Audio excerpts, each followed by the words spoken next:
ஹல்லேலூயா. கரங்களை உயர்த்தி ஒரு ஹல்லேலூயா. ஆமென். இந்த 100 நாள் ஜெபத்தினுடைய இந்த 36வது நாள் வரைக்கும் ஆண்டவர் நம்மை கிருபையாய் கர்த்தர் கொண்டு வந்திருக்கிறார். ஆமென். இந்த உலகமோ சந்தோஷப்படும், நீங்களோ துக்கப்படுவீர்கள். ஆனாலும் உங்கள் துக்கம் சந்தோஷமாய் மாறும். ஆமென். ஹல்லேலூயா. உலகத்தில் இருக்கிற அநேக மனிதர்கள் இந்த ஒரு உண்மையான தீபாவளியினுடைய அர்த்தம் நிறைய பேருக்கு தெரியாமல் கொண்டாடிட்டு இருக்கிறாங்க. ஆனால் நமக்கு மட்டும்தான் தெரியும். உண்மையாய் அதை கொண்டாட வேண்டியவங்க நம்ம தான். ஏன் அப்படின்னா, சத்துருவை ஜெயித்தவர் நம்முடைய கர்த்தர். அவர்தான் கல்வாரி சிலுவையிலே சத்துருடைய முழு ராஜ்யத்தையும் கர்த்தர் ஜெயித்தார். ஆமென். அந்த தேவனுடைய நாமத்தினாலே உங்களை வாழ்த்துகிறேன். இந்த நாளிலையும் எல்லாரும் அந்த மாதிரி சிலர் கொண்டாட்டத்திலெல்லாம் இருக்கும்போது ஆண்டவரை தேடணுன்ற ஒரு பெரிய வாஞ்சையை ஆண்டவர் உங்களுக்குள்ள தந்ததற்காக ஆண்டவருக்கு நான் நன்றி செலுத்துகிறேன். இந்த 100 நாட்களையும் தவறாமல் கலந்து கொள்கிற ஒவ்வொரு பிள்ளைகளும் பாக்கியவான்கள். ஆண்டவர் தினம் தினம் நம்மோடு கர்த்தர் பேசிக்கொண்டே இருக்கிறார். அவருடைய வார்த்தைகள் நமக்கு வந்து கொண்டே இருக்கிறது. அந்த வார்த்தைகள் அப்படியே ஆம் என்றும் ஆமேன் என்றும் நிறைவேற போகிறது. ஆமேன். இன்னைக்கு நேரடியாக ஆண்டவருடைய வார்த்தையை உங்களுக்கு சொல்லி, விசேஷமாக ஒரு பரிசுத்த ஆவியானவர் உங்களுக்குள்ள வரும்போது உங்களுக்குள்ளே ஏற்படுகிற சில காரியங்கள், அப்படின்னா ஒரு 7 காரியத்தை குறித்து உங்களோடு ஒவ்வொன்றாய் சொல்லி சொல்லி சொல்லி இந்த பரிசுத்த ஆவியானவரை நம்ம இன்னைக்கு மனப்பூர்வமாய் நம்ம பெற்றுக்கொள்ள போகிறோம். எஸ்தரின் புஸ்தகத்திலிருந்து தான் நம்ம இன்றைக்கு ஆண்டவருடைய வார்த்தையை தியானிக்க போகிறோம்.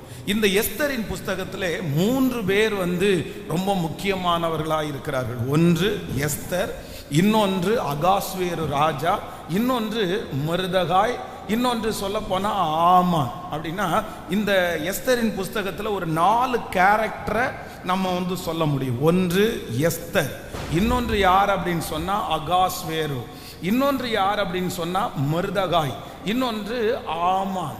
அப்படின்னா இந்த எஸ்தர் அப்படின்றத நம்ம எதற்கு கணக்கு போடலாம் அப்படின்னு சொன்னா, எஸ்தர் என்கிறதை மணவாட்டியாகிய சபைக்கு நம்ம உதாரணமா நம்ம சொல்லணும். அப்படின்னா நம்ம தான் எஸ்தர் அப்படின்ற இடத்துல நம்முடைய பேர், நம்ம தான் மணவாட்டியான சபை. மணவாளனாகிய கிறிஸ்துவை எதிர்கொள்கிறதற்காக நம்ம ஆயத்தமா இருக்கிறோம். ஆண்டவராகிய கர்த்தர் எக்கால துணியோடு கூட அவர் இறங்கி வருவார். அப்பொழுது நம்ம எல்லாரும் என்ன பண்ணுவோம் அப்படின்னா, மணவாட்டியாகிய சபையை அவர் எடுத்துக்கொள்வார். அப்படின்னா எஸ்தர் அப்படின்ற கேரக்டர் எதுக்கு ஒப்புமையா இருக்குதுன்னா, மணவாட்டியாகிய சபைக்கு ஒப்புமையா இருக்கிறது. அதே போல இந்த 127 நாடுகளுக்கும் ராஜாவா இருந்த இந்த அகாஸ்வேருவை எதற்கு ஒப்பிட்டு சொல்ல முடியும்னா, அது ஆண்டவராகிய இயேசு கிறிஸ்துவுக்கு ஒப்பனையாக சொல்லப்பட்டிருக்கிறது.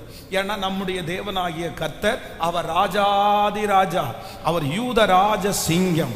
அதனால நம்முடைய தேவனாகிய கர்த்தருக்கு அந்த ராஜாவை ஒப்புமையாய் சொல்லலாம்.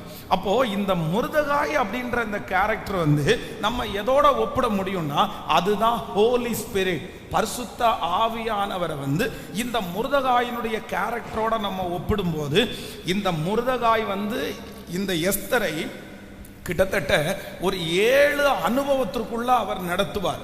அதே போல நாம் ஆராதிக்கிற இந்த பரிசுத்த ஆவியானவர் நம்மை அந்த 7 அனுபவங்குள்ள நம்ம நடத்த போறார்.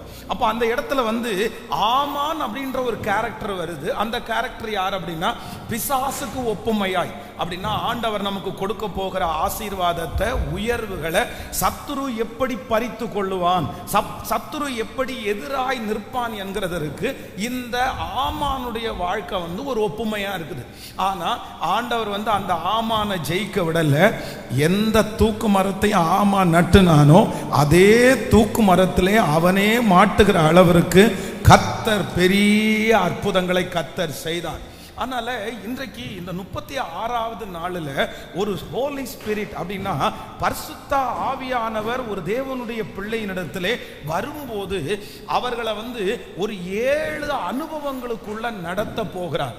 நான் நம்புகிறேன் அந்த 7 அனுபவங்களும் நம்ம ஒவ்வொருத்தருடைய தலையின் மேலையும் கர்த்தர் கிருபையாய் ஆண்டவர் வைக்க போகிறார். ஆமென் சொல்லுங்கள். இன்றைக்குள்ள வாக்குத்தத்த வசனத்தை வேதத்திலிருந்து நம்ம வாசிக்க போகிறோம். எல்லாரும் ஆமென், எல்லாரும் அந்த வசனத்தை நாம் எடுத்துக்கொள்ளலாம். ஆமென். எஸ்தரின் புஸ்தகம் 9ஆம் அதிகாரத்தினுடைய 1வது வசனத்தை நம்ம வாசிக்க போகிறோம். எஸ்தரின் புஸ்தகம் 9ஆம் அதிகாரத்தினுடைய ஆமென் 1வது வசனத்தை வாசிக்கலாம். ராஜாவின் வார்த்தையின் படியையும் அவனுடைய கட்டளையின் படியையும் செய்யப்படுகிறதற்கு ஆதார் மாதம் என்கிற 12ஆம் மாதம் 13ஆம் தேதியிலே யூதரின் பகைஞர் அவர்களை மேற்கொள்ளலாம் என்று நம்பினார்களே. அந்நாளில் தானே யூதரானவர்கள் தங்கள் பகைஞர்களை மேற்கொள்ளும்படிக்கு காரியம் மாறுதலாய் முடிந்தது. ஆமென். காரியம் மாறுதலாய் முடிந்தது. காரியம் மாறுதலாய் முடிந்தது. ஆண்டவர் இன்றைக்கு இந்த 36வது நாள் நாம் ஒவ்வொருவருக்கும் கொடுக்கிற நல்ல வாக்குத்தத்தம் என்னன்னா, காரியம் மாறுதலாய் முடிந்தது. காரியம் மாறுதலாய் முடிந்தது. உங்களுடைய என்னுடைய வாழ்க்கையிலே சத்துரு விதைத்திருக்கிற அத்தனை எதிர்மறையான காரியங்களையும் கர்த்தர் மாறுதலாய் முடிய பண்ண போகிறார். உங்களுக்கு விரோதமாய் எழும்பி இருக்கிற ஆயுதங்கள் அது மாறுதலாய் முடிய போகிறது. உங்களுக்கு எதிராய் எழும்பி இருக்கிற அந்த வியாதியினுடைய கொடுமையை கர்த்தர் நீக்கி கர்த்தர் வாக்கு கொடுக்கிறார். காரியம் மாறுதலாய் முடிந்தது. ஆமென். ஆண்டவருடைய பிள்ளைகளே, இந்த இடத்துல ஆமான் என்கிற ஒரு துஷ்ட மனிதன் எழும்பி அகாஸ்வேரு ராஜாவினிடத்துல போய் சொல்றான், இல்ல நம்முடைய தேசத்துல ஒரு வித்தியாசமான கூட்டம் பரம்பி இருக்கிறது, இவங்க ரொம்ப வித்தியாசமானவர்களா இருக்கிறாங்க, இவங்களை நம்ம உயிரோட விட்டுட்டோம் அப்படின்னு சொன்னா நம்முடைய ராஜ பதவிகளுக்கு இல்லைன்னா நம்முடைய பிள்ளைகளுக்கு ரொம்ப கஷ்டமாகும், அதனால இவர்கள் எல்லாரையும் நம்ம அழிச்சே ஆகணும்னு சொல்லி ஆமான் என்கிற ஒரு துஷ்ட மனிதன் ராஜாவினிடத்துல போய் ராஜாவினுடைய கையெழுத்தினாலே ஒரு எழுத்து, ஒரு நல்ல லெட்டரை எழுதி அதுல கீழே அவருடைய முத்திரையை பதித்து அநேக நபர்களை வச்சு ஒவ்வொரு கிட்டத்தட்ட 127 நாடுகள், அத்தனை நாடுகளுக்கும் இந்த லெட்டர் போய் சேர்ந்தாச்சு. அதுல ஒரு மிகப்பெரிய ஆச்சரியமான ஒன்று என்னன்னா, வேதத்திலே இந்தியா தேசம் என்கிற தேசத்தை குறிப்பிடப்பட்டிருக்கிற ஒரு புத்தகம் இந்த எஸ்தரின் புஸ்தகம்.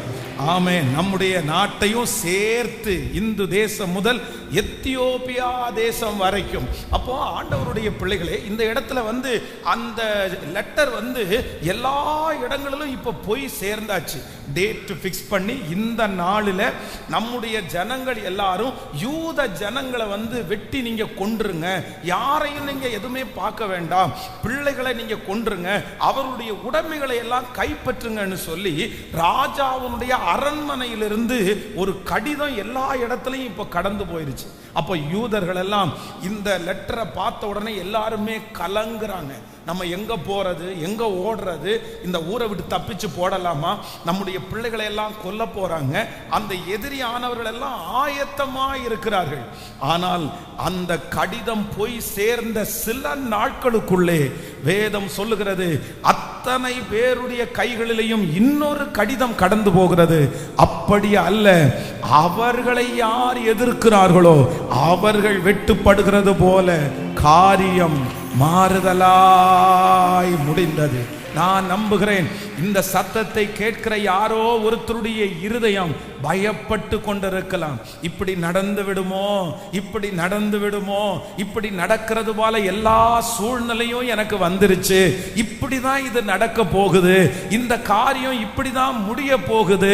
எத்தனையோ பேர் உங்களை பார்த்து இதே வார்த்தையை சொல்லலாம், இந்த காரியம் இப்படிதான் முடியும், நிறைய பேருக்கு இப்படிதான் முடிஞ்சிருக்குது.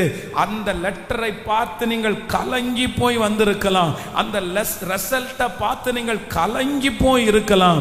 ஆனால் ஆண்டவர் வாக்கு கொடுக்கிறார், இந்த 100 நாட்கள் ஜெபத்தை கர்த்தர் வைத்ததுக்கு ஒரு நோக்கம் உண்டு. காரியம் மாறுதலாய் முடியும். அந்த காரியம் மாறுதலாய் முடியும். அந்த பத்திரத்தில் எழுதப்பட்டிருக்கிற அந்த காரியம் மாறுதலாய் முடியும். அவர்கள் கொடுத்த அந்த நாளிலே, அந்த டேட்டில் அந்த காரியம் மாறுதலாய் முடியும். அந்த ரிசல்ட் மாறுதலாய் முடியும். அந்த பிரச்சனை மாறுதலாய் முடியும். கரங்களை தட்டி ஆமோதிக்கிற ஒவ்வொரு பிள்ளைகளுக்கும் அது சாதகமாய் முடியும் என்று கர்த்தர் வாக்கு கொடுக்கிறார். நல்ல கரங்களை தட்டி முழு பலத்தோடு ஆமென். அது உங்களுக்கு பாதகமாய் அல்ல, அது உங்களுக்கு எதிராய் அல்ல. ஆமென். அது உங்களுக்கு விரோதமாய் அல்ல, அது நமக்கு சாதகமாய் முடிய போகிறது. காரியங்களை மாறுதலாய் முடிய பண்ணுகிற கர்த்தர் நம்மோடு கூட இருக்கிறார். ஆமென். காரியங்கள் வாய்க்க பண்ணும் கர்த்தர் என்னோடு இருக்கின்றார். பெயர் சொல்லி அழைக்கும் நல் கர்த்தர் கடைசி வரை நடத்தி செல்வார். காரியங்கள் வாய்க்க பண்ணும் கர்த்தர் என்னோடு இருக்கின்றார். பெயர் சொல்லி அழைக்கும் நல் கர்த்தர் கடைசி வரை நடத்தி செல்வார். பாடுவோம். காரியம் வாய்க்கும் அந்த நேரத்தில் கர்த்தரால் காரியம் வாய்க்கும். காரியம் வாய்க்கும் அந்த நேரத்தில் கர்த்தரால் காரியம். கைகள மேலத்தில் காரியம் வாய்க்கும் அந்த நேரத்தில் கர்த்தரால் காரியம் வாய்க்கும். காரியம் வாய்க்கும் அந்த நேரத்தில் கர்த்தரால் காரியம் வாய்க்கும். என் கண்ணீரை துடைத்திடும் கர்த்தர் எனக்குள் வசிக்கின்றார். என் கண்ணீரை துடைத்திடும் எனக்குள் வசிக்கின்றார். என்னை தமக்கென்று பிரித்தெடுத்து தம் மகிமையால் நிரப்பிடுவார். என்னை தமக்கென்று பிரித்தெடுத்து தம் மகிமையால் நிரப்பிடுவார். பாடும். காரியம் வாய்க்கும் அந்த நேரத்தில் கர்த்தரால் காரியம் வாய்க்கும். காரியம் வாய்க்கும் அந்த நேரத்தில் கர்த்தரால் காரியம் வாய்க்கும். ஹல்லேலூயா. காரியம் மாறுதலாய் முடிந்தது. காரியம் மாறுதலாய் முடிந்தது. ஆண்டவர் தீர்க்க தரிசனமாய் கர்த்தர் வாக்கு கொடுக்கிறார். நீங்க ஒரு பெரிய எண்ணத்தோட அதை இது பண்ணி இருக்கலாம். ஒருவேளை உங்களை சுற்றி இருக்கிற நிறைய பேருக்கு அப்படிதான் அது நடந்திருக்கலாம், அது நடந்திருக்கலாம். ஆனால் நான் ஆராதிக்கிற தேவன், நாம் எல்லாரும் ஆராதிக்கிற தேவன் காரியங்களை மாறுதலாய் முடிய பண்ணுகிறார். இந்த உலகத்தில் இருக்கிற எந்த மனுஷனும் உனக்கு இப்படிதான் முடியும்ன்ற ரிசல்ட்டை நமக்கு தரவே முடியாது, தரவே முடியாது. உங்களுக்கு விரோதமாய் கொடுக்கப்பட்டிருக்கிற அந்த ரிசல்ட், உங்களுக்கு விரோதமாய் கொடுக்கப்பட்டிருக்கிற அந்த கடிதங்கள், உங்களுக்கு விரோதமாய் கொடுக்கப்பட்டிருக்கிற அந்த காரியம் எதுவா இருந்தாலும் நான் நம்புறேன் எந்த மனுஷனும் அந்த காரியத்தை அப்படி 100% உலகத்தில் இருக்கிற யாருக்கு வேணாலும் சொல்லலாம். ஆனா ஆண்டவருடைய பிள்ளைகளுக்கு மட்டும் யாரும் கன்ஃபார்மா இதுதான் நடக்கும்னு யாருமே சொல்ல முடியாது, யாருமே சொல்ல முடியாது. ஏன் அப்படின்னா நாம் ஆராதிக்கிற ஆண்டவர் நினைப்பாரானால் எந்த காரியத்தையும் ஒரு நிமிஷத்துல மாத்துவார், 24 மணி நேரத்துல மாற்றுவார். ஒரு மாசத்துக்குள்ள ஆண்டவர் மாற்றுவார். ஆண்டவராலே மாற்ற முடியாதது என்று ஒன்றுமே இல்லை. எத்தனை பேர் விசுவாசிக்கிறீர்கள்? இதற்கு என்னுடைய வாழ்க்கையிலே மறக்கவே முடியாத ஒரு சாட்சி என்ன அப்படின்னு சொன்னா, இந்த திருச்சபை வந்து அந்த இடத்துல பலிபீடம் இருக்கும்போது அதுல மறக்கவே முடியாது. 21 நாள் ஜெபம் நடந்துட்டு இருக்குது. அந்த 21 நாள் ஜெபம் நடந்துட்டு இருக்கும்போது இந்த ரயில்வே கேட்டு, ரயில்வே ரோடு வந்து அப்ப கேட்டு இங்க இருந்துச்சு. அதுல வந்து தற்கொலை செய்து கொள்ளுகிறதற்காக ஒருத்தர் வந்தாங்க. அப்போ இங்க வந்து இந்த ஆராதனுடைய சத்தம் அந்த ரயில் ரோடுக்கு கேட்டுருச்சு. அந்த பாட்டை கேட்ட உடனே என்னமோ இதுக்குள்ள போலாம் அப்படின்னு சொல்ற ஒரு உணர்வு. அவங்க வந்தாங்க. வந்து அந்த ஜெபம் முடிய வந்து ரொம்ப அழுதுட்டு இருந்தாங்க. அப்போ அவங்கள பார்த்து கேட்டேன், என்ன பிரச்சனை அப்படின்னு கேட்டால், அவங்களுக்கு 2 மகள்கள். ஒரு மகள் வந்து திருமணம் பண்ணி கொடுத்து, ஒரு பையன், அந்த கணவனார் வந்து டைவர்ஸ் லெட்டர் கொடுத்து கிட்டத்தட்ட 1 இயரா அந்த டைவர்ஸ் விஷயம் நடந்துட்டு இருக்குது. அவ்வளோதான், கடைசி வந்து இவங்க பிரிகிறாங்கன்னு சொல்லி இன்னும் ஒரு 4 நாளைக்குள்ள டைவர்ஸ் நோட்டீஸ் அவங்களுக்கு வரப்போகுது. இல்லை, என் பிள்ளை ஏற்கனவே இன்னொரு பிள்ளை கல்யாணம் ஆகாமல் இருக்குது, இந்த பிள்ளைக்கும் இப்படி வீட்டில் வந்து உட்கார்ந்தா நான் என்ன பண்ணுவேன் அப்படின்னு முடியவே முடியாது, என் பிள்ளை டைவர்ஸ் ஆன மாதிரி தான் அப்படின்னு கண்ணீரோடு அவங்க அழுறாங்க. அப்பதான் நான் சொன்னேன், இல்லை, ஆண்டவரால் மாற்ற முடியாதது ஒன்றுமே இல்லை.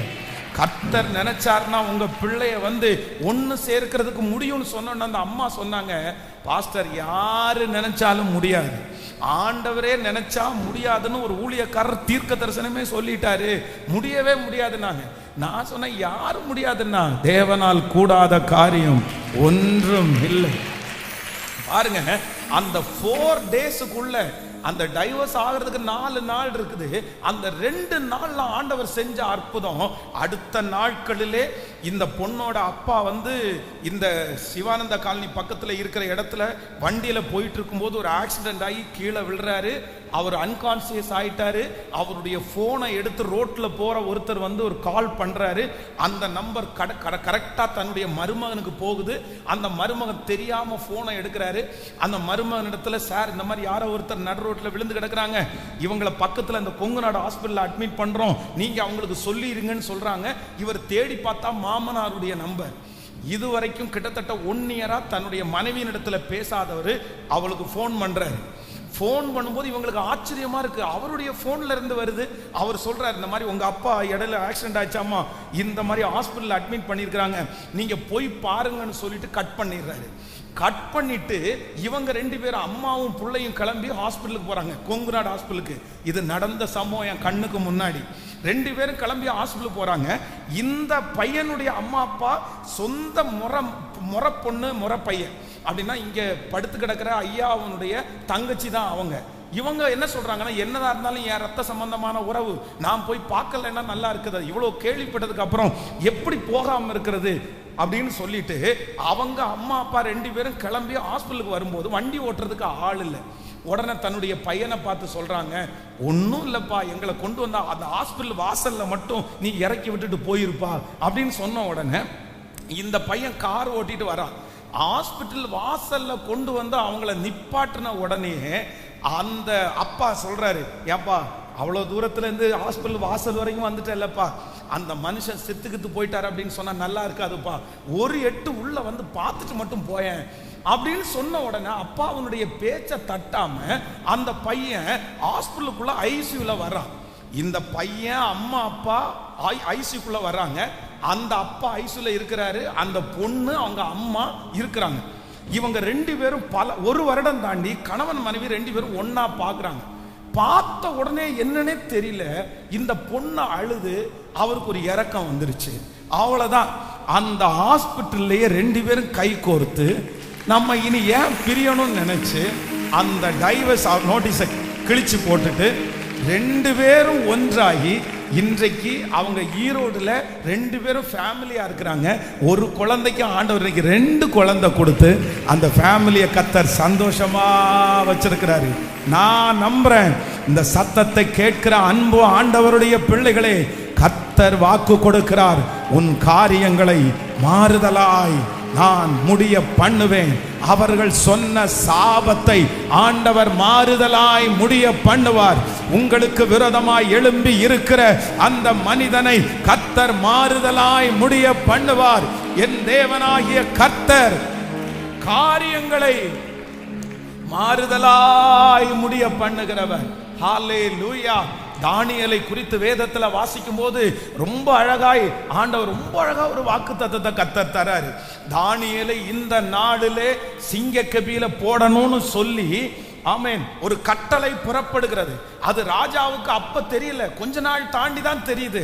அப்போ ராஜா அந்த காரியத்தை சொல்றாரு, இந்த மாதிரி ஒன்ன சிங்கக்கபியில போடுறோன்னு தெரியலப்பா, தெரிஞ்சிருந்தா கண்டிப்பா நான் சைன் போட்டிருக்க மாட்டேன், ஆனா நான் போட்ட சைனை என்னாலே மாத்தவே முடியாது அப்படின்னு அவங்க ராஜா சொல்றாரு. ஆனா வேதம் சொல்லுது, ராஜாவுடைய சைனை ராஜா தான் மாத்த முடியாது, ராஜாவுடைய சைனை சுத்தி இருக்கிறவங்க தான் மாத்த முடியாது. ஆனா பரலோக ராஜாவால தாவீது தானியேலுக்கு விரோதமா இருக்கிற அந்த கையெழுத்தை பரலோகத்தின் ராஜா மாற்றி காரியங்களை மாறுதலாய் முடிய பண்ணினார். நல்ல விசுவாசத்தோட கரங்களை தட்டி மாற்ற முடியாத, டாக்டர்களால் மாற்ற முடியாத கையெழுத்தை, ரிசல்ட்டை என் தேவன் எனக்காக மாற்ற வல்லவர். காரியங்களை மாறுதலாய் முடிய பண்ணுகிற கர்த்தர் நல்லவர். அவராலே மாற்ற முடியாத காரியம் என்று ஒன்றுமே இல்லை. ஹல்லேலூயா. 2 கரங்களை மேல உயர்த்தி ஒரு 10 டைம் ஆவது இந்த வாக்குத்தத்த வசனத்தை திரும்ப திரும்ப சொல்ல போகிறோம். உன் பிள்ளைக்கு கல்யாணம் ஆகாதுன்னு சொன்னாங்கல்ல, அவங்க கண்ணுக்கு முன்னாடி ராஜா வீட்டு கல்யாணம் போல கர்த்தர் அதை நடத்தி காமிக்க போறாரு. உனக்கு குழந்தை பாக்கியம் கிடைக்காதுன்னு சொன்னாங்கல்ல, அவங்க கண்ணுக்கு முன்னாடி உங்களுக்கு ஒரு பிள்ளை அல்ல, கர்த்தர் பிள்ளைகளை கொடுத்து உங்களை ஆசீர்வதிக்க போறாரு. இந்த கடன்ல இருந்து இவன் வெளியே வரமாட்டான் அப்படின்னு சொன்னாங்கல்ல, அவங்க முன்னாடி நீங்க கடன் கொடுக்கிறவர்களாய் கர்த்தர் உங்க கையை ஆசீர்வதிக்கிறதுக்கு கர்த்தர் வல்லவராய் இருக்கிறார். உன் பிள்ளை எங்க போனாலும் உருப்படாதுன்னு சொன்னாங்கல்ல, அவங்க கண்ணுக்கு முன்னாடி உங்க பிள்ளைய ராஜாவா ராஜாத்தியா கர்த்தர் அபிஷேகம் பண்ணுகிறதற்கு கர்த்தர் வல்லவரா இருக்கிறார். இந்த படுக்கையில கிடக்கிற வியாதியில கிடக்கிற இவன் எழும்ப மாட்டான் சொன்னாங்கல்ல, அவங்க அத்தனை பேருடைய கண்ணுக்கு முன்னாடியும் கர்த்தர் உங்களை பலப்படுத்தி உங்கள் சகல நோய்களில் இருந்தும் கர்த்தர் உங்களை விடுதலை ஆக்கி ஆமென் சாட்சியாய் நிறுத்துகிற தேவன். காரியங்களை மாறுதலாய் முடிய பண்ணுகிறவர். ஹல்லேலூயா. காரியங்களை மாறுதலாய் முடிய பண்ணுகிறவர். காரியங்களை மாறுதலாய் முடிய பண்ணுகிறவர். காரியங்களை மாறுதலாய் முடிய பண்ணுகிறவர். நான் ஆராதிக்கிற தேவன் எப்பேற்பட்ட காரியத்தையும் மாறுதலாய் அதை தலைகீழாய் மாற்றுவதற்கு கர்த்தர் வல்லவர். ராஜாக்களை தள்ளி ராஜாக்களை ஏற்படுத்துகிற கர்த்தர். எத்தனை பேர் விசுவாசிக்கிறீர்கள்? உங்க முழங்கால் எப்படிப்பட்ட மனிதனையும் மாற்றும், எப்படிப்பட்ட சட்டத்தையும் மாற்றும். ஹல்லேலூயா. மதமாற்ற தடை சட்டம் என்கிற ஒரு தடை சட்டம் தமிழ்நாட்டில் போடப்படும் போது அநேகர் கொடுத்த பேட்டி என்ன தெரியுமா? இனி கிறிஸ்தவமே இருக்காது, இனி திருச்சபைகளே இருக்காது, இனி யாருமே கிறிஸ்தவத்துக்குள்ள வரவே மாட்டாங்க அப்படின்னு நிறைய பேர் பேட்டி கொடுத்தாங்க. ஆனா ஒரு பெரிய உண்மை என்ன தெரியுமா? எந்த மதை மாற்ற சட்டம் எந்த வருஷம் போடப்பட்டுச்சோ அந்த வருஷம்தான் ரட்சிக்கப்பட்ட ஜனம் அதிகம், அந்த வருஷம்தான் ஞான ஸ்நானம் எடுத்தவர்கள் அதிகம். ஹல்லேலூயா. அந்த சட்டம் பிறப்பிக்கப்பட்ட உடனே எத்தனையோ தேவ பிள்ளைகள் பரிசுத்தவான்கள் முழங்கால் படிட்டு ஜெபம் பண்ணாங்க. ஒரு சட்டம் ஏற்றப்பட்டால் அதை மாற்றவே முடியாதுன்னு சொன்னாங்க. ஆனால் யாரால் அந்த சட்டம் ஏற்றப்பட்டதோ அவர்களாலே அந்த சட்டம் மாற்றி அமைக்கப்பட்டது. நம்முடைய தேவன் அவ்வளவு பெரிய தெய்வம். நம்முடைய கண்களுக்கு முன்பாகவே அது நடக்கிறது. கர்த்தர் எப்படி நம்மளை விடுவாரு? ஆண்டவர் எப்படி உங்களை கர்த்தர் கைவிடுவாரு? ஆண்டவர் இன்னைக்கு தெளிவாய் கர்த்தர் வாக்கு கொடுக்கிறார். காரியங்களை நான் மாறுதலாய் முடிய பண்ணுவேன். உங்க பிள்ளைகளுடைய காரியங்கள் மாறுதலாய் முடியும். நீங்க இந்த வசனத்தை ரொம்ப அறிக்கை செய்யுங்க. முடிஞ்ச வரைக்கும் ஒரு 1000 டைம், ஒரு 1000 டைம் ஆகுது, ஆண்டவரே இந்த வாக்குத்தத்தத்தை நீங்க தந்திருக்கிறீங்க, என் லைஃப் காரியம் மாறுதலா முடியணும், எனக்கு விரோதமாய் சொல்லப்பட்ட எல்லாம் மாறுதலாய் முடியணும். ஆண்டவர் மாற்றி அமைக்கிறதற்கு கர்த்தர் வல்லவராய் இருக்கிறார். அதே போல இந்த எஸ்தரின் புஸ்தகத்தில் பரிசுத்த ஆவியானுடைய 7 விதமான ஊழியங்களை குறித்து இன்றைக்கு நம்ம தியானிக்க போறோம். அந்த 7 விதமான ஊழியத்தையும் ஆண்டவர் நம்முடைய வாழ்க்கையிலே செய்வார். நான் உங்களுக்கு சொன்னது போல ஃபர்ஸ்ட் நம்பர் 1, முதலாவதாக எஸ்தர் அப்படின்றது மணவாட்டி. அகைன் அகாஸ்வேரு ராஜா என்கிறது இயேசு கிறிஸ்துவுக்கு அடையாளம். நம்பர் 3 முருதகாய் என்கிறது பரிசுத்த ஆவியானவருக்கு நிழலாட்டம் அடையாளம். அதே போல ஆமான் என்கிறது பிசாசுக்கு அடையாளமா இருக்குது. இப்போ முருதகாய் என்கிற இந்த மனுஷன் எந்தெந்த ஊழியத்தை எஸ்தருக்கு செய்தானோ அதே போல பரிசுத்த ஆவியானவர் நமக்கு அந்த ஊழியத்தை கர்த்தர் கிருபையாய் கர்த்தர் செய்ய போகிறார்.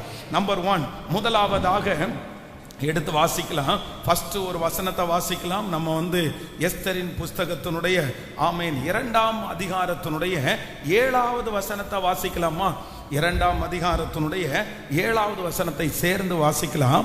அவன் சிறிய தகப்பன் குமாரத்தி ஆகிய எஸ்தர் என்னும் அக்ஸ்தாளை வளர்த்தான்.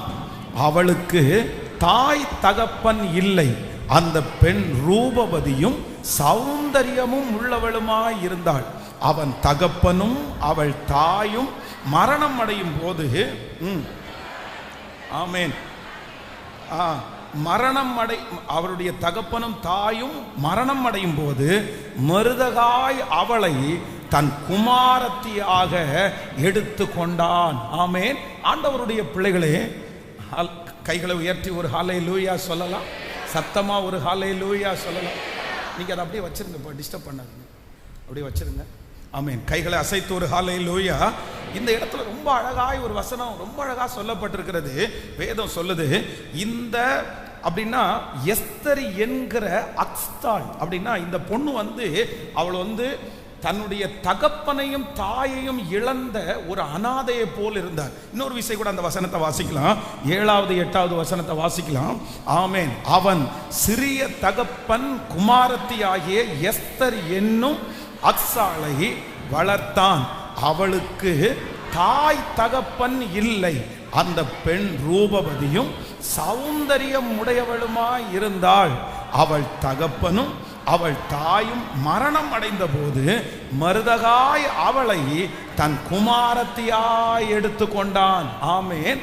தகப்பனும் தாயும் 2 பேரும் இல்லாத ஒரு அனாதையை போல இருந்த ஒரு பிள்ளையை வேதம் சொல்லுகிறது. அதாவது மருதகாய் பரிசுத்த ஆவியானவருக்கு நிழலாட்டமாய் இருக்கிற அந்த மருதகாய் என்ன பண்ணினார் அப்படின்னு சொன்னா, அக்சாள் என்கிற இந்த பிள்ளைய எஸ்தராக அவர் வளர்த்துகிறார். அப்படின்னா அஸ்தாள் என்று சொன்னால் இழந்தவள் அப்படின்னு அர்த்தம். ஆனா எஸ்தர் அப்படின்னு சொன்னா ஸ்டார் அப்படின்னு அர்த்தம். ஹல்லேலூயா. நான் நம்புகிறேன் பரிசுத்த ஆவியானவர் உங்களுக்கும் எனக்கும் ஒரு ஊழியத்தை கர்த்தர் செய்ய போறாரு. என்ன ஊழியத்தை செய்ய போறாருன்னா, உங்களையும் என்னையும் கர்த்தர் ஸ்டாரா ஆண்டவர் வளர்த்த போகிறார். கர்த்தர் வளர்த்த போகிறார். மொர்தெகாய் எப்படி எஸ்தரை ஒரு ஸ்டாரை போல வளர்த்தினாரோ, தன் தகப்பனை இழந்த சோகம் மறக்கிற அளவிற்கு, தன் தாய் இல்லை என்கிற அந்த உணர்வே இல்லாத அளவிற்கு தாயாய் தகப்பனாய் இருந்து செல்லமாய் அழகாய் ரூபவதியாய் எப்படி அந்த மொர்தெகாய் அந்த பிள்ளையை தன்னுடைய மகளாய் ஏற்றுக்கொண்டு தன்னுடைய பிள்ளையாய் ஏற்றுக்கொண்டு எப்படி அந்த மொர்தெகாய் வளர்த்தாரோ, ஆவியானவர் நமக்கு வாக்கு கொடுக்கிறார். இந்த 100 days ஜெபத்தை கர்த்தர் எதற்காக நியமித்திருக்கிறார் என்றால், உங்களையும் என்னையும் கர்த்தர் வளர்க்க போகிறார். உங்க குடும்பத்தை கர்த்தர் வளர்க்க போகிறார். நம்முடைய பிள்ளைகளை ஆண்டவர் வளர்க்க போகிறார். நம்முடைய ஊழியத்தை கர்த்தர் வளர்க்க போகிறார். உங்களுடைய வருமானத்தை ஆண்டவர் வளர்க்க போகிறார். நான் நம்புகிறேன் பரிசுத்த ஆவியானவர் ஒரு பெரிய ஊழியத்தை கர்த்தர் செய்ய போகிறார். நானே உன்னை வளர்ப்பேன். நானே உன்னை வளர்ப்பேன். இதுவரையிலையும் ஒரு வளர்ச்சியையும் பார்க்காத நீங்கள் இந்த ஜெபத்திற்கு பிற்பாடு ஒரு வளர்ச்சியை பார்ப்பீர்கள். கர்த்தர் வளர்த்துகிறதை பார்ப்பீர்கள். ஆண்டவர் எத்தனை பேருக்கு விதை விதைக்கப்பட்டிருக்கிறதோ இந்த ஜெபம் அவர்களை மீண்டும் வளர்த்தும் என்று கர்த்தர் வாக்கு கொடுக்கிறார். ஹல்லேலூயா. பரிசுத்த ஆவியானவர் செய்ய போகிற இந்த முதல் ஊழியத்திற்காக எல்லாரும் ஜெபிக்க போறோம். ஆண்டவர் என்ன பண்ண போறாருன்னா கர்த்தர் வளர்த்த போகிறார். ஆண்டவர் ஆமென். எத்தனை பேர் ஆமோதிக்கிறீர்கள்? இனி நீங்கள் உங்களுடைய குடும்பத்தாரை விட வேகமாய் வளரப் போகிறீர்கள். உங்களோடு சேர்ந்து நடப்பட்ட நிறைய பேர் வளர்ந்திருக்கலாம், கனி கொடுக்கலாம். ஆனா நீங்க இன்னும் ஒரு நாள் கூட வளராமல் இருக்கலாம்.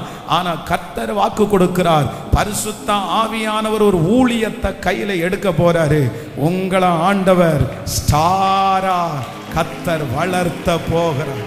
கையை உயர்த்தி ஜெபம் பண்ண ஆரம்பிக்க பார்க்கலாம்.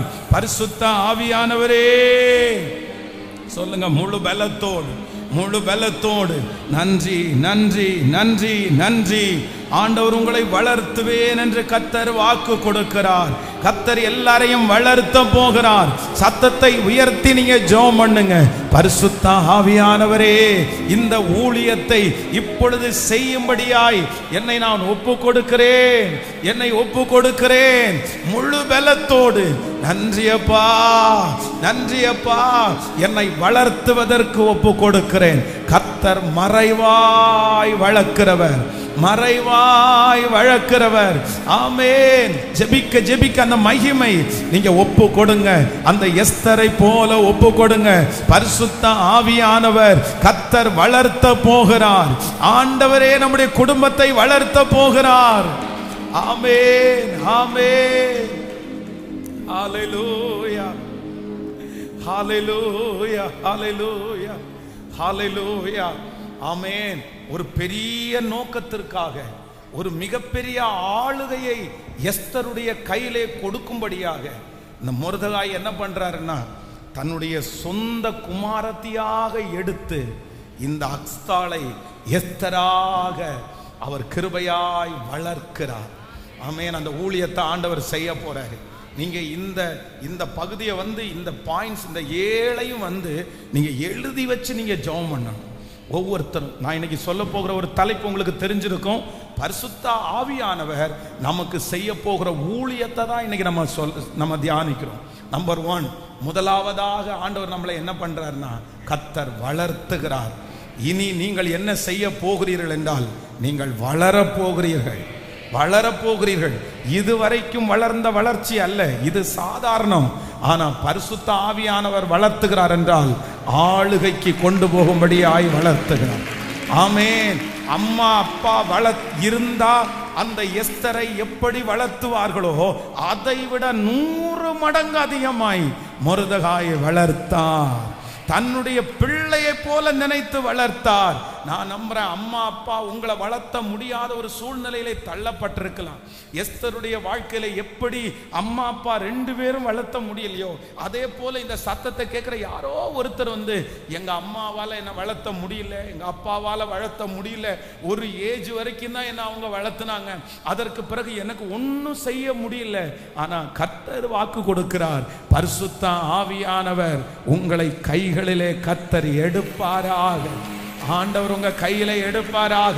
கர்த்தர் கைகளிலே எடுத்து உங்களை கர்த்தர் வளர்த்த ஆரம்பிக்கிறார்.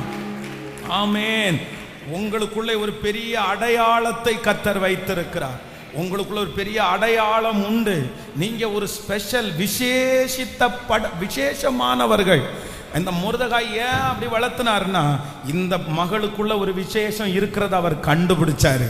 நான் நம்புறேன் உங்களுக்குள்ள ஒரு ஸ்பெஷல் இருக்கிறது பரிசுத்த ஆவியானவருக்கு தெரியும். நீங்க சாதாரணமானவர்கள் அல்லன்னு பரிசுத்த ஆவியானவருக்கு தெரியும்.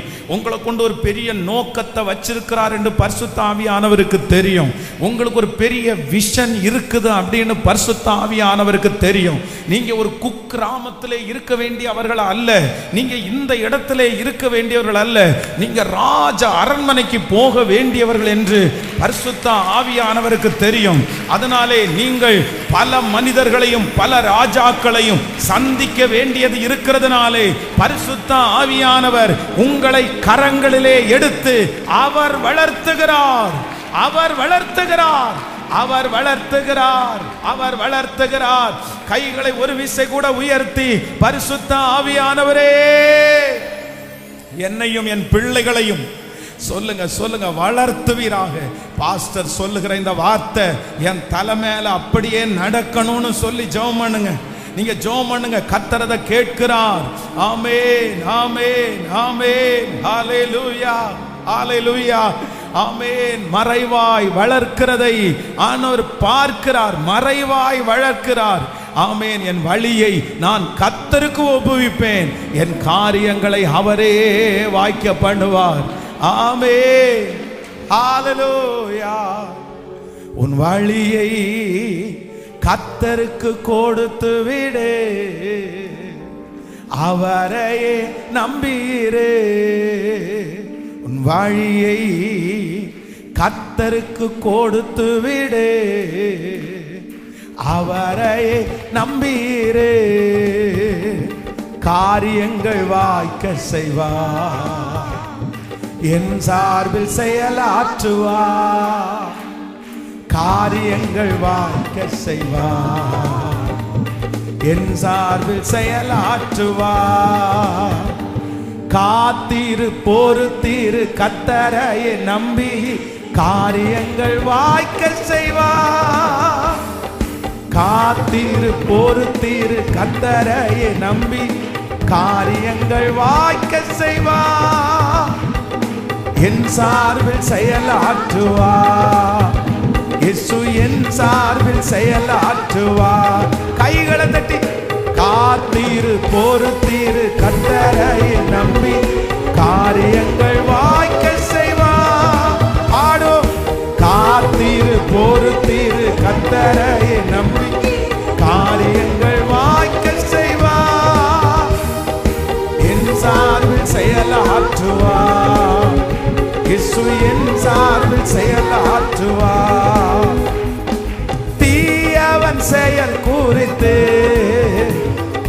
மனம் பதறாதே, தீயவன் செயல் குறித்து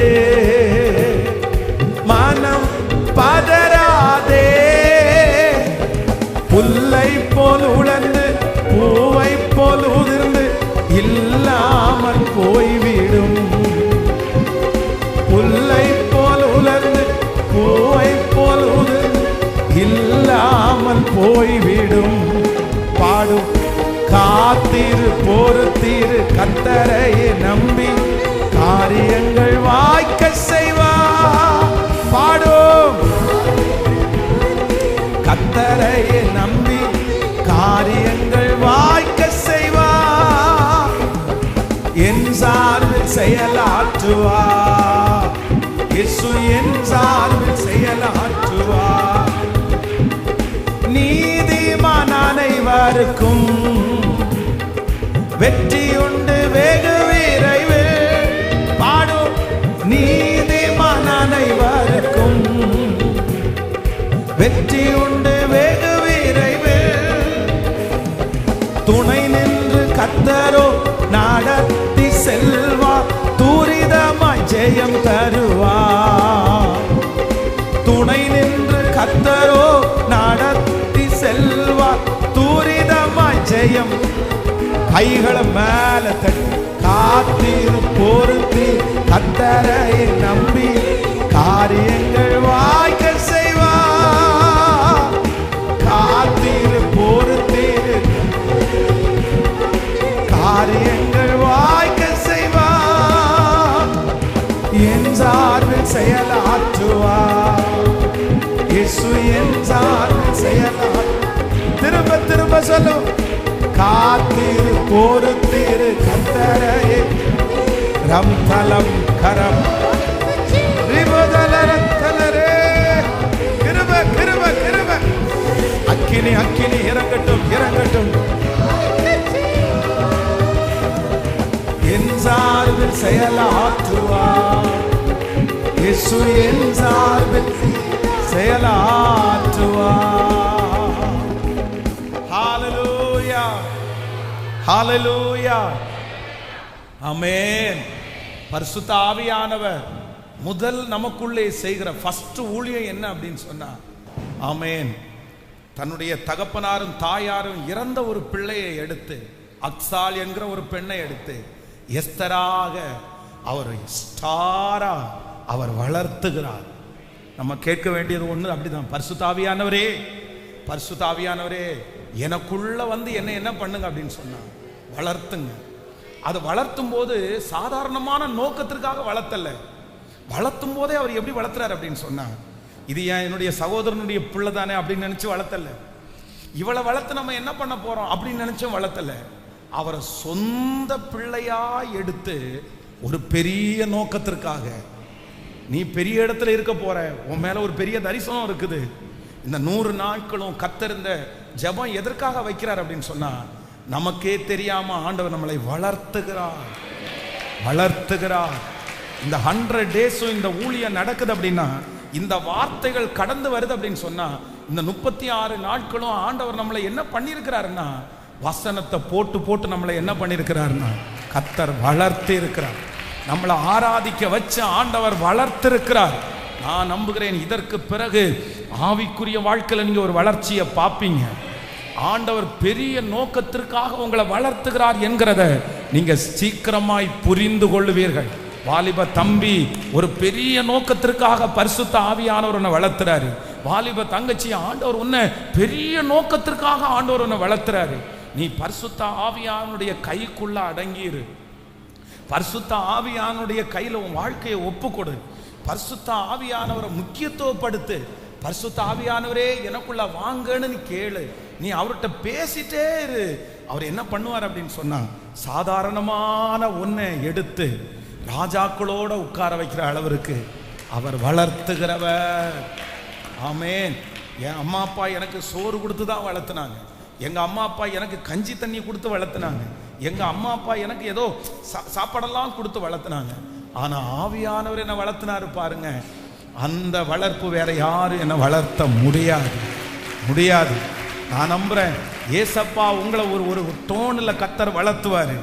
அந்த வளர்ப்பு வேற யாரும் உங்களை வளர்த்த முடியாது. அது அவர் தான் அதை செய்வார். நம்பர் 2, இரண்டாவதாக பரிசுத்த ஆவியானவர் அப்படின்னா இந்த மொர்தெகாய் செய்த இரண்டாவது ஊழியத்தை குறித்து நம்ம வாசிக்க போறோம். ஆமென். 2வது அதிகாரத்தினுடைய 20வது வசனத்தை வாசிக்கலாமா?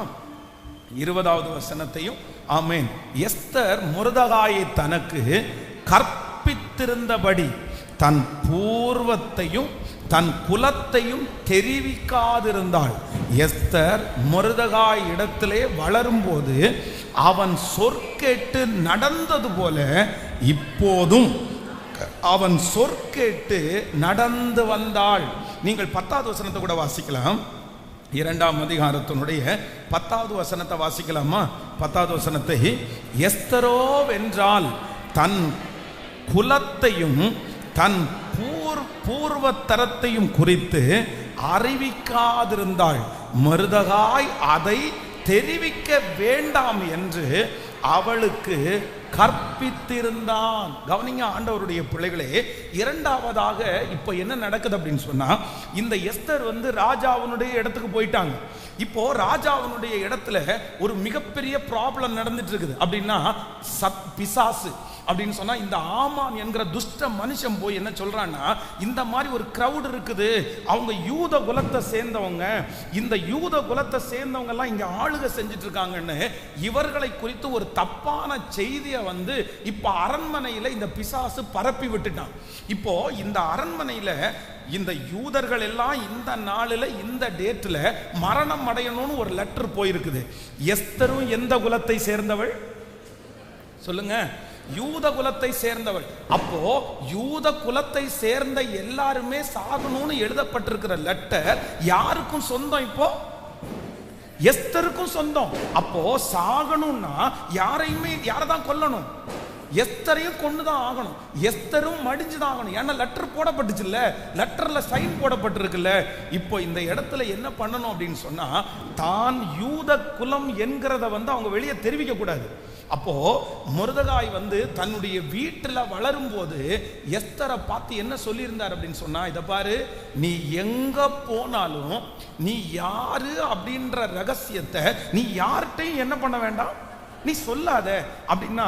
பரிசுத்த ஆவியானவர் இரண்டாவது நமக்கு செய்கிற இரண்டாவது ஊழியம் என்ன அப்படின்னு சொன்னா, அவர் நமக்கு கற்றுக் கொடுக்கிறார், நமக்கு கற்றுக் கொடுக்கிறார், சொல்லி கொடுக்கிறார். நீங்க எதை சொல்லணும், எதை சொல்லக்கூடாது, யாரிடத்துல என்ன சொல்லணும், யாரிடத்துல என்ன சொல்லக்கூடாது என்கிறதை பரிசுத்த ஆவியானவர் கற்றுக் கொடுக்கிற ஊழியத்தை கர்த்தர் நமக்கு செய்கிறார். இந்த சத்தத்தை கேட்கிற ஆண்டவருடைய பிள்ளைகளே, ஒருவேளை நீங்க நிறைய பேர் சிக்கினது உங்களுடைய காரியத்தை நீங்க சொல்ல தெரியாம சொன்னதுனால நீங்க நிறைய பேர் ஆசீர்வாதத்தை இழந்திருக்கலாம். சொன்னதுக்கு அப்புறம் நிறைய பேர் நீங்க யோசிச்சிருக்கலாம், ஐயோ நான் இப்படி சொல்லிட்டேனே. இந்த உலகத்திலேயே மிக கவனமான ஒரு வாழ்க்கை வாழ்றவங்க என்ன பண்றதுன்னா, சில காரியத்தை நம்ம மறைக்க வேண்டியது இருக்குது, சில காரியத்தை நம்ம வெளியே சொல்லவே கூடாது, சில காரியத்தை மட்டும்தான் சொல்லணும். இத குறிச்ச ஒரு ஞானம் ஒரு தேவனுடைய பிள்ளைக்கு ரொம்ப அவசியமான ஒன்று. சிம்சோனை குறித்து வேதம் சொல்லுது, சிம்சோனுடைய மகாபலம் எதிலே உண்டாயிருக்குதுன்னு யாருக்குமே என்ன பண்ணக்கூடாது, சொல்லக்கூடாது. அதுதான் ரூல்ஸ்.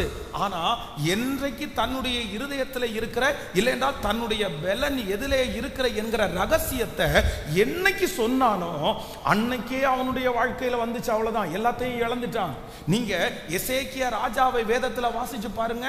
ஆண்டவர் அவனுடைய வாழ்க்கையில நிறைய, அந்த அரண்மனையில இருக்கிற நிறைய ஆசீர்வாதத்தை இழந்துட்டான்.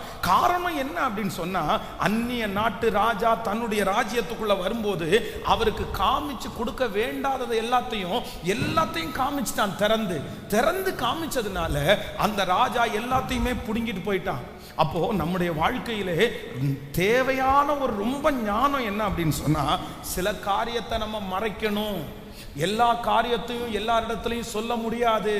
ஆனா இந்த இடத்துல மொர்தெகாயினுடைய ஊழியம் என்ன அப்படின்னு சொன்னா, தன்னுடைய எஸ்தரிடத்திலே என்ன பண்றான்னா, சொல்லி கொடுக்கிறான், கற்பிச்சு கொடுக்கிறான். மகளே, நீ ரொம்ப கீழ்ப்படிதலாயிரு, நீ இப்படி பண்ணாத.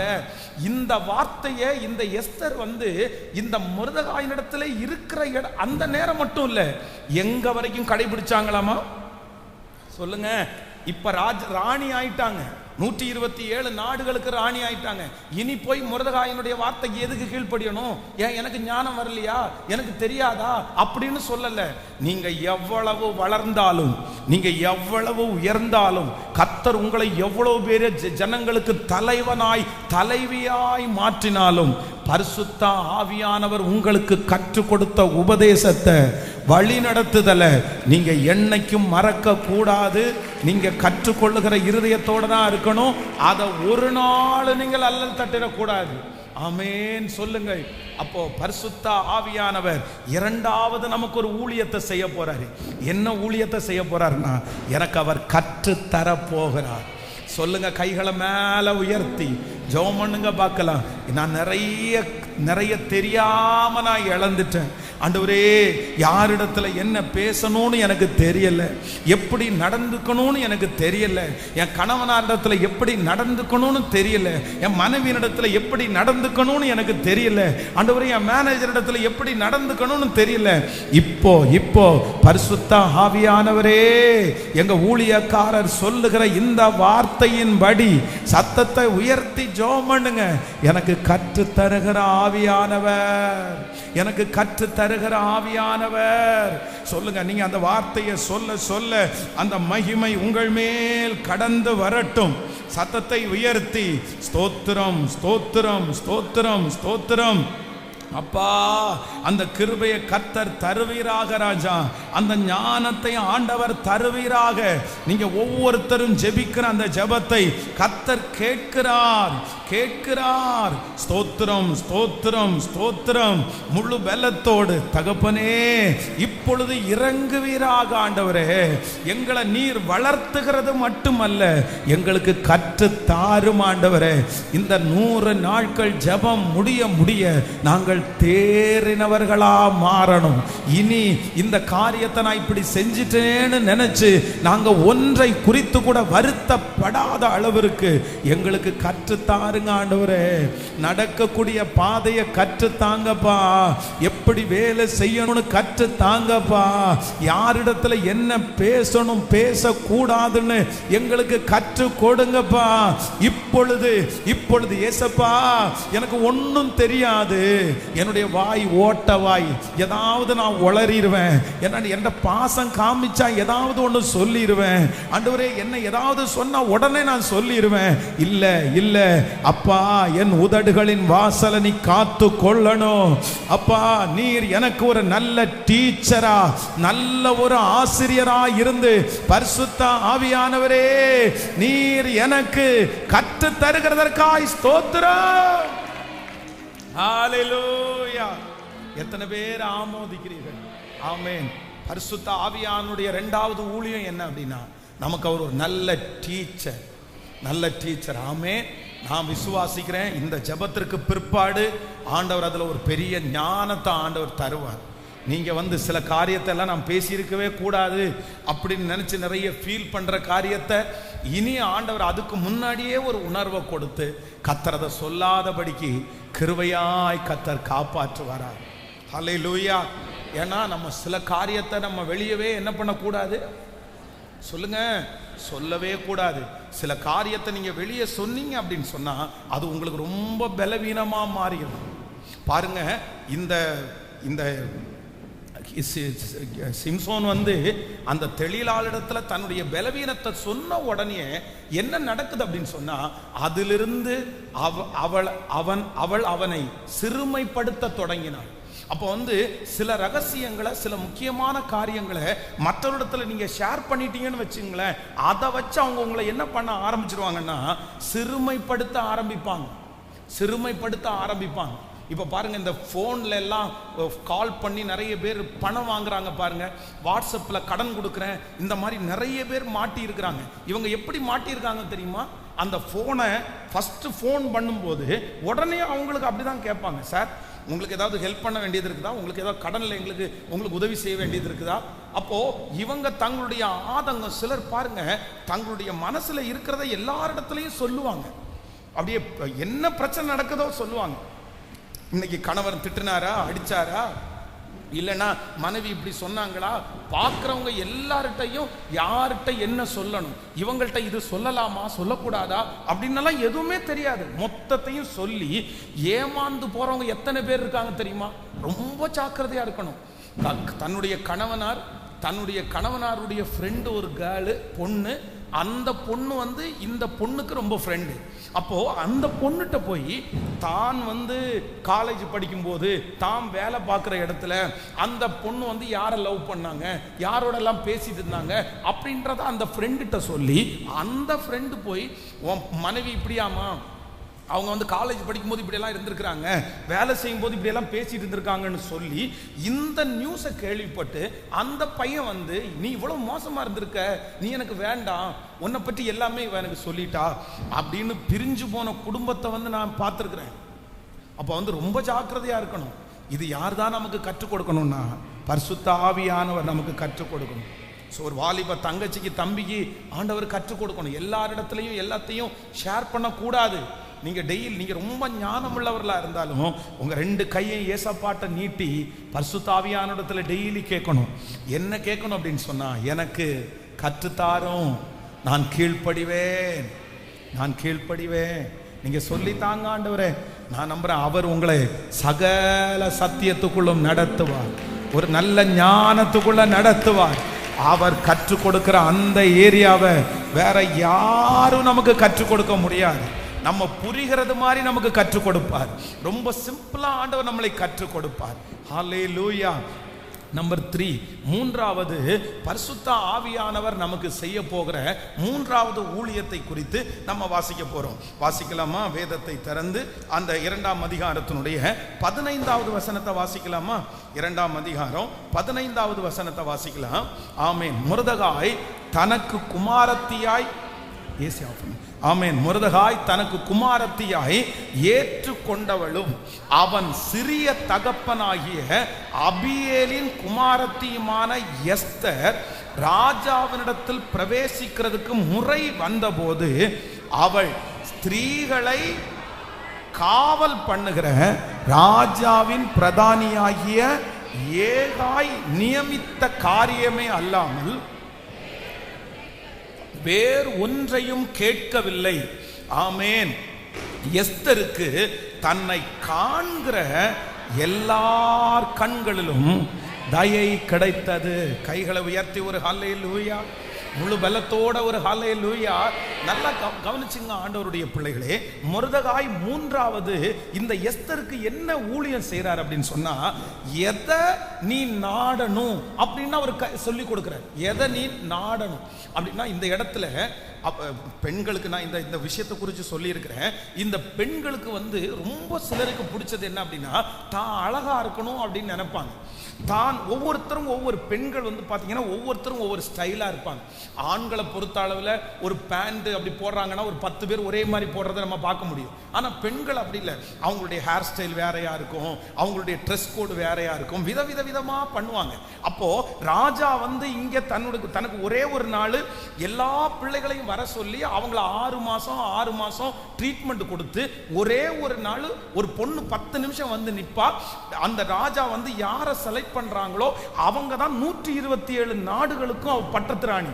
அந்த மாதிரி ஒரு பொசிஷன் இருக்குது. அப்போ அங்க இருக்கிற எல்லா பிள்ளைகளும் எல்லாத்தையுமே கேட்பாங்க.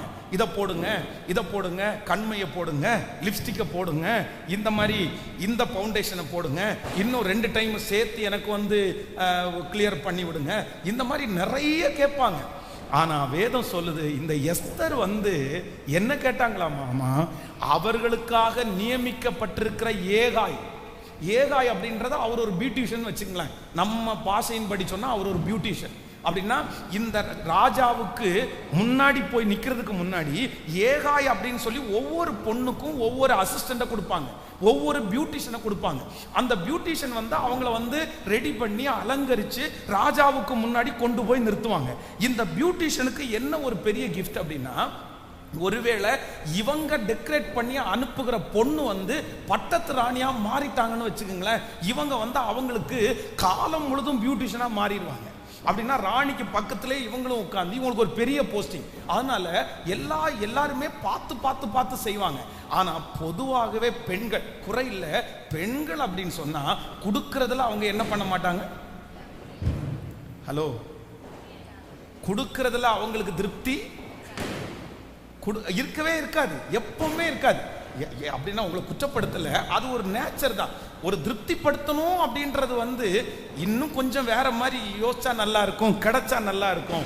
ஆனா இந்த எஸ்தரை குறித்து அவங்க மொர்தெகாய் என்ன சொல்லி கொடுத்திருக்கிறார் அப்படின்னு சொன்னா, தன் கையிலே ஏகாய் நியமித்ததே அல்லாமல் வேறு ஒன்றையும் அவள் கேட்கவே இல்லையாமா. அப்படின்னா எதை நீ ஃபாலோ பண்ணணும், எதற்கு நேராக நீ கடந்து போகணும், எது உன்னுடைய விஷன், எது உனக்கு தேவையில்லாதது, எது உனக்கு தேவை அப்படின்றதை நேர்த்தியாய் சொல்லி கொடுத்தது யார் அப்படின்னா, மொர்தெகாய் போல இருக்கிற பரிசுத்த ஆவியானவர். அல்லேலூயா. இந்த சத்தத்தை கேட்கிற நிறைய பேர் தேவையில்லாத காரியத்தில் நீங்க விழுந்திருக்கலாம், தேவையில்லாத காரியத்தில் போய் சிக்கி இருக்கலாம். இது எனக்கு தேவையே இல்லை பாஸ்டர் இந்த பிரச்சனை, ஆனா நான் போய் இந்த பிரச்சனையில விழுந்துட்டேன், இது நானா வாலண்டியரா போய் சிக்கிட்டேன், நான் எதுக்கு இப்படி போனேன்னு தெரியல, அந்த நேரத்தில் எனக்கு புத்தி ஒர்க் அவுட்டே ஆகலை.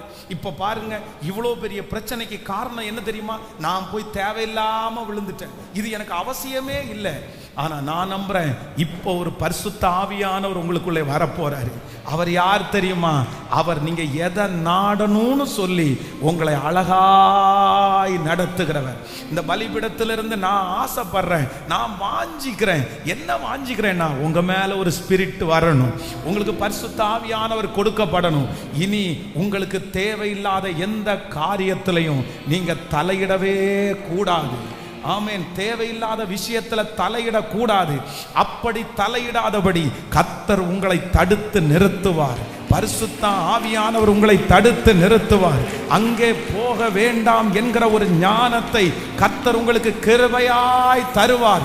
இனி நீங்கள் அந்நியர்களுக்காய் பாடுபட போவது இல்லை, தேவையில்லாத காரியத்திற்காக பாடுபட போவதில்லை. கர்த்தர் உங்களுக்கு கொடுக்கிற ஊழியத்தை மட்டும், கர்த்தர் உங்களுக்கு கொடுத்திருக்கிற விஷனை மட்டும் செய்வதற்குரிய கிருபையை கர்த்தர் உங்களுக்கு தருவாராக. ஆமென். அவங்கள வளர்த்த போறேன், இவங்கள வளர்த்த போறேன், இவங்கள தூக்கி விட போறேன், இவங்கள 10 பேரை இது பண்ண போறேன்னு சொல்லிட்டு 10 பேரை தூக்கி விடுறதோ வளர்த்துறதோ தப்பு இல்லை. அவங்கள வளர்த்த போறேன்னு சொல்லிட்டு நான் அழிஞ்சு போனா, அதைத்தான் நீதிமொழிகள் ரொம்ப அழகா சொல்லுது. தேவையில்லாத விஷயத்துல தலையிடுகிறவன், ஹலோ யாராமா, தேவையில்லாத வழக்கிலே தலையிடுகிறவன் நாயினுடைய காதை பிடிச்சி இழுக்கிறவனுக்கு சமமாமா. நான் நீங்க யாராவது ஒருத்தர் நாயினுடைய காதை பிடிச்சி இழுத்துருக்கீங்களா? ஹலோ, முயலை நீங்க தூக்கும் போது எப்படி தூக்கணும் தெரியுமா? காதை பிடிச்சி தான் தூக்கணும், அதுக்கு பிரச்சனை இல்லை. ஆனா நாய்க்கு எங்க தொட்டாலும் கோபம் வராது. ஆனா காதை பிடிச்சி இழுத்தீங்க வல் அப்படின்னு கத்தும், அப்படியே தலையை வெட்டிட்டு முடிஞ்சீங்க நீங்க. அதான் ஆண்டவர் சொல்லி வச்சிருக்கிறாரு, தேவையில்லாத விஷயத்துல தலையிடுகிறவன் நாயினுடைய காதை பிடிச்சி இழுத்தா அது ஒரு துண்டு கரியை எடுக்காம விடாது. அப்போ தேவையில்லாத விஷயத்துல போய் சிக்கி எதுக்கு கரியை கொடுக்கணும், எதுக்கு நீங்க கஷ்டப்படணும்? நிறைய பேர் ஆண்டவருடைய பிள்ளைகள் கேட்டா, நான் என்ன பண்ணேன், நான் உதவி செய்யலவா போனேன், நான் தூக்கி விடவெல்லாம் போனேன், நான் தான் ஆண்டவர் அப்படின்ற மாதிரி. அந்த வேலையை உங்களுக்கு யாரு கொடுத்தா? யாரு கொடுத்தா? அதை நான் அடிக்கடி சொல்லுவேன். நிறைய பேருக்கு நீங்க வாழ்வு கொடுக்கலாம், ஆனா யாருக்குமே நீங்க வாழ்க்கை கொடுக்க முடியாது. வாழ்க்கையை ஒருத்தருக்கு தான் கொடுக்க முடியும். ஹலோ, வாலிப தங்கச்சிகளும் தம்பிகளும் ரொம்ப கவனமா கவனிக்கணும். நீங்க வாழ்வு கொடுக்கலாமே தவிர என்ன கொடுக்க முடியாது? வாழ்க்கையை கொடுக்க முடியாது. ஆனா நம்ம நிறைய பேர் வாழ்க்கையல்லவா கொடுத்துட்டு உட்கார்ந்து இருக்கிறோம். வாழ்க்கையே கொடுத்தாச்சு, வாழ்வு மட்டும் இல்ல. அது ரொம்ப ராங். ஆனா இந்த எஸ்தருக்கு மொர்தெகாய் கற்றுக் கொடுக்கிறாரு பாருங்க. என்ன கற்றுக் கொடுக்கிறாரு அப்படின்னு சொன்னா, உனக்கு எது தேவையோ, உனக்கு எது தேவையோ அதை மட்டும் வாங்கிக்கோ. அது மட்டும்தான் உனக்கு தேவை. தேவையில்லாத எதையுமே நீ என்ன பண்ணக்கூடாதுன்னா, உன் கையிலே கொடுக்கப்பட்டிருக்கிற அந்த ஏகாய் உனக்கு எது கொடுக்கிறாரோ அது மட்டும் உனக்கு போதுமானது. அது அழகா இருக்கும். அதை உன்னை ராஜாவுக்கு முன்பாக கொண்டு போய் நிறுத்தும். ஆமென், ஹல்லேலூயா. உங்களுக்குன்னு ஒரு சம்பாத்தியத்தை ஆண்டவர் வச்சிருக்கிறாரு, உங்களுக்குன்னு ஒரு உயர்வை கர்த்தர் வச்சிருக்கிறாரு, உங்களுக்குன்னு ஒரு வெற்றியை கர்த்தர் வச்சிருக்கிறாரு, உங்களுக்குன்னு ஒரு வீட்டை கர்த்தர் வச்சிருக்கிறாரு, உங்களுக்குன்னு ஒரு வாகனத்தை வச்சிருக்கிறாரு. நான் நம்புறேன், அது என்னன்னு பார்த்து அதை நீங்க அடைஞ்சுக்கிட்டு அதுல நீங்க திருப்தி ஆனா போதும், உங்க வாழ்க்கை வெற்றியாய் சிறப்பாய் அமையும். இன்னொருத்தர் வச்சிருக்கிறாரு அப்படின்றதுக்காக நம்ம போட முடியாது, செஞ்சிட முடியாது. ஆமென் சொல்லுங்கள். அதுல ரொம்ப கவனமா இருக்கணும். ஜெபம் பண்ணலாமா? சோ நம்பர் 1, முதலாவது நமக்கு ஒரு பரிசுத்த ஆவியானவர் என்ன பண்ண போறாரு? நம்பர் 1 ஃபர்ஸ்ட் நமக்கு என்ன வளர்க்க போறார். எப்படி வளர்க்க போறாராமா? அக்ஸால எப்படி வளர்க்க போறாரு? ஸ்டாரா வளர்க்க போறாரு, எஸ்தரா வளர்க்க போறாரு. நம்பர் 2, இரண்டாவது ஆண்டவர் என்ன பண்ண போறாரு? நமக்கு கற்றுக் கொடுக்க போறார். எதை கற்றுக் கொடுக்க போறார் அப்படின்னு சொன்னா, எதை பேசணும், எதை பேசக்கூடாது, எதை சொல்லணும், எதை சொல்லக்கூடாதுன்றத பரிசுத்த ஆவியானவர் நமக்கு கற்றுக் கொடுக்க போறார். நம்பர் 3, பரிசுத்த ஆவியானவர் நமக்கு செய்கிற 3வது ஊழியம் என்ன அப்படின்னா, தேவையில்லாத எந்த காரியத்தையும் நம்ம பெற்றுக்கொள்ளாதபடி நம்மை தடுத்து நிறுத்துகிற பரிசுத்த ஆவியானவர். ஹல்லேலூயா. ஒரு கையை உயர்த்தி ஒரு 5 டைம் சொல்லுங்க, பரிசுத்த ஆவியானவரே எனக்குள்ளே வாரும். சொல்லுங்க, பரிசுத்த ஆவியானவரே. ஆமென். பரிசுத்த ஆவியானவரே, பரிசுத்த ஆவியானவரே, பரிசுத்த ஆவியானவரே எனக்குள்ளே வாரும். சொல்ல சொல்ல சொல்ல அந்த கிருபை எனக்குள்ள வாரும் ஆண்டவரே. ஆமென். நானே காப்பாற்றுவே, நாள்தோறும் நீர் பாய்ச்சுவே. நானே காப்பாற்றுவே, நாள்தோறும் நீர் பாய்ச்சுவே. இரவும் பகலும் காத்துக்கொள்வே, இரவும் பகலும் காத்துக்கொள்வேன். எவரும் தீங்கிழைக்க விட மாட்டேன், எவரும் தீங்கிழைக்க விட மாட்டேன். யாக்கோபே நீ வேறு ஒன்றுவா, யாக்கோபே நீ வேறு ஒன்றுவா. போத்தே குலுங்கிடுவா, பாடுவோம். காய்த்து கனி தருவார், பூத்து குலுங்கிடுவா, காய்த்து கனி தருவா. இந்த பூமியெல்லாம் நிரப்பிடுவா, இந்த பூமியெல்லாம் நிரப்பிடுவா. ஹல்லேலூயா. ஆமென். மூன்றாவதாக நம்பர் 3, நாலாவதாக இரண்டாம் அதிகாரத்தினுடைய 11வது வசனத்தை வாசிக்கலாமா? ஆமென். இரண்டாம் அதிகாரத்தினுடைய 11வது வசனத்தை சேர்ந்து வாசிக்கலாம். எஸ்தருடைய சுக செய்தியையும் அவளுக்கு நடக்கும் காரியத்தையும் குறித்து அறிய மொர்தெகாய் நாடோறும் கன்னி மாடத்து முற்றத்திற்கு முன்பாக உலாவுவான். இன்னொரு விஷயம் கூட வாசிக்கலாம் எல்லாருமே. ஆமென். எஸ்தருடைய சுக செய்தியையும் அவளுக்கு நடக்கும் காரியத்தையும் அறிய மொர்தெகாய் நாடோறும் கன்னி மடத்து முற்றத்திற்கு முன்பாக உலாவுவான். ஆமென். நல்லா கவனிச்சுங்க. எஸ்தரை தகப்பன் இல்லாத பிள்ளை, அந்த பிள்ளையை எடுத்து தனக்கு சொந்தமான பிள்ளையா வளர்த்தாச்சு. இப்போ வளர்த்துட்டாங்க. இந்த பிள்ளை இப்போ வளர்ந்துச்சு. இப்போ இந்த பிள்ளை வளர்ந்து இப்போ எங்க போயிடுச்சு அப்படின்னு சொன்னா ராஜா அரண்மனைக்கு போயிருச்சு. அவ்வளவுதான். இவர் எங்க உட்கார்ந்து இருக்கிறாரு? இவர் எங்க உட்கார்ந்து இருக்கிறாரு? வாசல்ல. இவர் கேட் வாட்ச்மேனா உட்கார்ந்து இருக்கிறாரு. இப்போ நீங்க நினைச்சு பாருங்களேன். உங்க பிள்ளைய நீங்க வளர்த்துறீங்க, உங்க பிள்ளைய நீங்க படிக்க வச்சீங்க, உங்க பிள்ளை எட்டாத உயரத்திற்கு போயிடுச்சு. அவ்வளவுதான். உங்களை விட பல மடங்கு உயரத்துக்கு போயாச்சு. இப்போ அந்த பிள்ளைய குறித்து நம்ம யாராவது கவலைப்படுவோம்? இல்ல அந்த பிள்ளைய குறித்து என்ன பண்றான், எது பண்றான், அவருக்கு என்ன நடக்குது, எது நடக்குது அப்படின்னு நம்ம யோசிப்போம். அவன் தான் மேல இடத்துக்கு போயிட்டானே, அவன் பொழைச்சுக்குவான், அவன் பொழைச்சுக்குவான். ஒரு லெவல் தாண்டினதற்கு பிற்பாடு அந்த பிள்ளைய நம்ம கரிசனையா இருக்கும், அன்பு இருக்கும். ஆனா அவனுடைய காரியத்தை எதையுமே பார்க்க மாட்டோம். என்னன்னா அவன் சரியா செய்வான் அப்படின்னு நம்ம விட்டுருவோம். ஆனா இந்த மொர்தெகாயை குறித்து வேதம் சொல்லுது, தினம்தோறும் டெய்லி எஸ்தரை இவன் செல்ல பிள்ளையாய் குட்டி பிள்ளையா வளர்த்தினதுனால, அந்த பிள்ளை மேல இருக்கிற பாசத்தினால அரண்மனையில் அவங்க வேலை பார்க்கும்போது இந்த பிள்ளை என்ன பண்றா, என்ன செய்யறா, அவன் நல்ல பட்டத்தரசியா இருக்கிறாளா, ஏதாவது பிரச்சனை அவளுக்கு இருக்குதா, ஏதாவது நடத்துறாரா அப்படின்னு சொல்லி அந்த அரண்மனை முற்றத்தில் அவர் என்ன பண்ணுவாராமாமா. ஹல்லேலூயா. நான் நம்புறேன் பரிசுத்த ஆவியானவர் இந்த உலகத்திலிருந்து உங்களை வேறு பிரிச்சிட்டாரு. உங்களை நிறைய காரியத்தில் ஆண்டவர் கொண்டு வந்துட்டாரு. இது வரைக்கும் உங்களை வளர்த்துட்டாரு. நம்ம ஒரு லெவலுக்கு நம்ம வந்ததுக்கு அப்புறம் கூட பரிசுத்த ஆவியானவர் இனி பார்த்துக்கட்டும் அப்படின்னு நம்மளை விடாம அவர் எங்க கொண்டு போகிற வரைக்கும் நமக்கு ஊழியம் செய்கிறார் அப்படின்னு சொன்னா, பரலோக ராஜ்யம் கொண்டு போகிற வரைக்கும் நம்முடைய காரியத்தை ஒன்றொன்றாய் ஒன்றொன்றாய் பாதி வழியில நம்மளை விட்டு விட்டு போகிறவர் அல்ல. இடையில நம்முடைய காரியத்தை கொடுத்து விட்டு அமைதியாக இருக்கிறவர் அல்ல. இந்த காரியம் துவங்கினது முதற்கொண்டு முடிகிற வரைக்கும் ஆவியானவர் நம் கூடவே இருக்க போறாரு. பரிசுத்த ஆவியானவர் செய்கிற 4வது பெரிய ஊழியம் என்ன அப்படின்னு சொன்னா, எனக்கு அவர் ஒரு ஊழியம் செய்ய போறாரு, எனக்கு அவர் ஒரு ஊழியம் செய்ய போறாரு. என்னை எது வரைக்கும் கொண்டு போக போறாருன்னா, பாதி வழியில என்னை விடுகிறவர் அல்ல, பாதி வழியில என்னை விடுகிறவர் அல்ல. இடையில எனக்கு கொடுக்கிற ஆலோசனையை நிறுத்துகிறவர் அல்ல. நீ என்ன வேணாலும் பண்ணிக்கோ அப்படின்னு சொல்லுகிறவர் அல்ல. நான் நம்புகிறேன், பரலோகம் கொண்டு சேர்க்கிற வரைக்கும் என்னுடைய சகல காரியத்தையும் ஒன்றொன்றாய் கவனிக்கிறவராய் இருக்கிறார், பார்க்கிறவராய் இருக்கிறார். நான் நம்புகிறேன், பரிசுத்த ஆவியானவர் இந்த ஊழியத்தை உங்களுக்கு சிறப்பாய் கர்த்தர் செய்வாராக. பாதி வழியிலே விட்டுட்டு போன உறவுகள் மத்தியில என்னை விடாத ஒரு உறவு பரிசுத்த ஆவியானவர். ஹல்லேலூயா.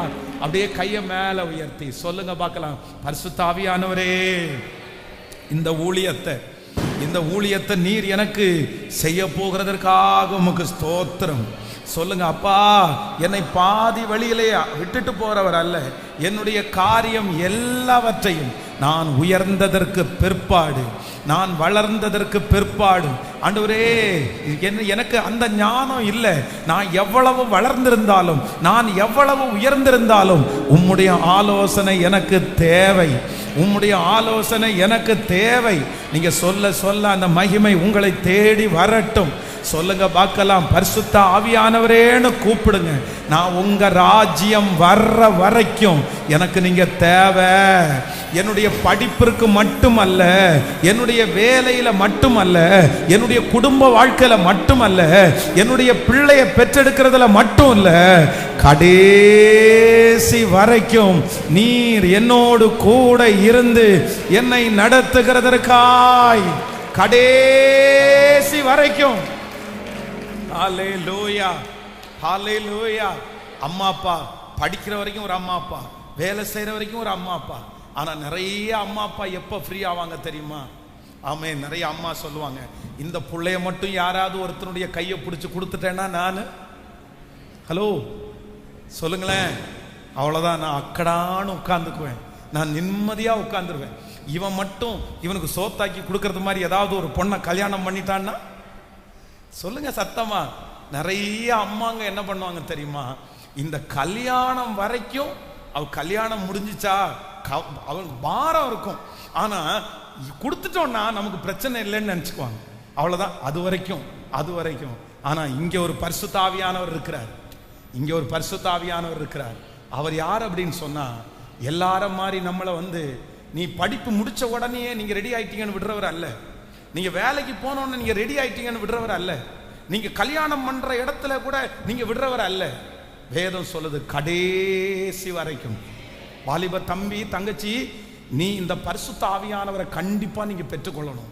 எதுக்கு தெரியுமா? நீ வேலை கிடைச்ச உடனே பரிசுத்த ஆவியானவரை விட்டுறாதீங்க. சம்பளம் வந்தோடனே பரிசுத்த ஆவியானவரை விட்டுறாதீங்க. எனக்கு இதுவரையும் போதும், இதுக்கு மேல என்னுடைய வாழ்க்கை துணையை நான் பார்த்துக்கிறேன், நான் செலக்ட் பண்ணிக்கிறேன், நான் கல்யாணம் பண்ணிக்கிறேன், எனக்கு பரிசுத்த ஆவியானுடைய ஆலோசனை தேவையில்லை அப்படின்னு நீங்க சொல்லிராதீங்க. அவ்வளவுதான், இவ்வளவு வருமானம் வந்துச்சுல, இனி நான் என்னுடைய ஃபேக்டரியை நான் ரன் பண்ணிட்டு போவேன், என் வாழ்க்கையை நான் ரன் பண்ணி போட்டு போவேன், சொல்லிராதீங்க. பரிசுத்த ஆவியானவர் உங்களுக்கு எங்க வரைக்கும் இருக்கணும் அப்படின்னா, இந்த உலகத்தின் முடிவு பரியந்தம் சகல நாட்களிலும் என் கூட நீங்க இருக்கணும். ஆண்டவரே, எத்தனை பேர் ஜெபம் பண்ண போறீங்க? எத்தனை பேருக்கு அந்த பரிசுத்த ஆவியானவர் வேணும்னு நினைக்கிறீங்க? பரிசுத்த ஆவியானத்துல சொல்லுங்க, என் கல்யாணத்துல நீங்க இருக்கணும், என்னுடைய வேலையில நீங்க இருக்கணும், என் தொழில்ல நீங்க இருக்கணும், நான் எவ்வளவு உயரத்திற்கு போனாலும் நீங்க இருக்கணும், நான் எங்க இருந்தாலும் நீ இருக்கணும், என்னை விட்டுறவே கூடாது.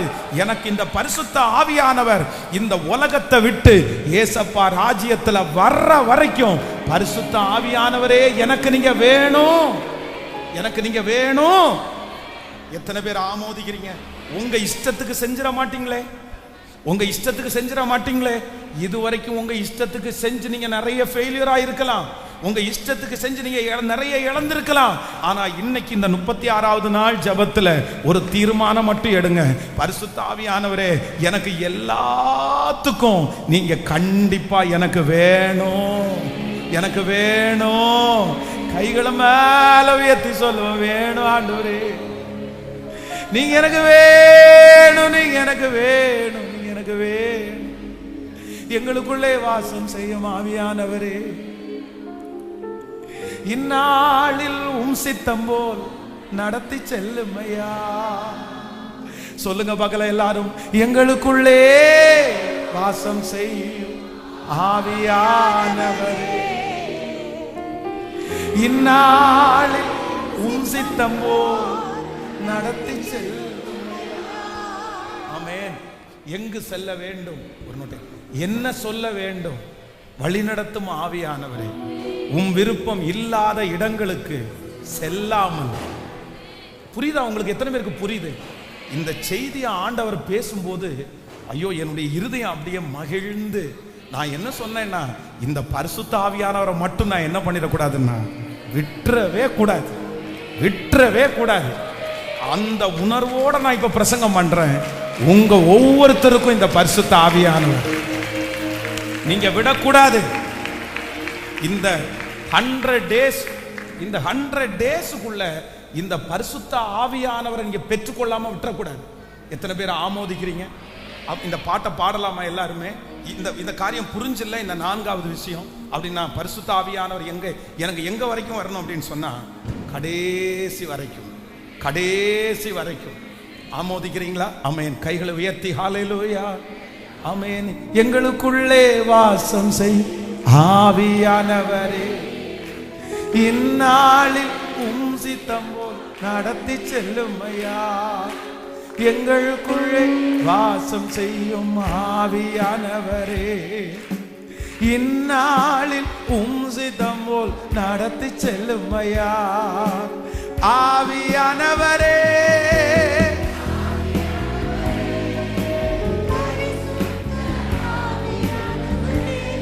சொல்லுவோம் எல்லாரும்.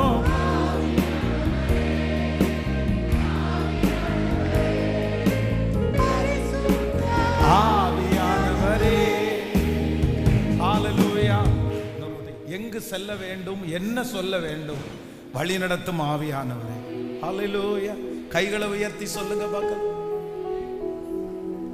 நன்றி ஆண்டவரே, நன்றி ஆண்டவரே, நன்றி ஆண்டவரே, நன்றி நன்றி. எங்கு செல்ல வேண்டும், என்ன சொல்ல வேண்டும்? வழி நடத்தும் ஆவியானவரே. எல்லாரும் சொல்லுவோம். எங்கு செல்ல வேண்டும், என்ன சொல்ல வேண்டும்? வழி நடத்தும் ஆவியானவரே. உம்மிருப்பம் இல்லாத இடங்களுக்கு செல்லாம தடுத்து நிறுத்தும் ஆவியானவரே. உம்மிருப்பம் இல்லாத இடங்களுக்கு செல்லாம தடுத்து நிறுத்தும் ஆவியானவர். கைகளை மேல உயர்த்தி சொல்ல, ஆவியானவரே.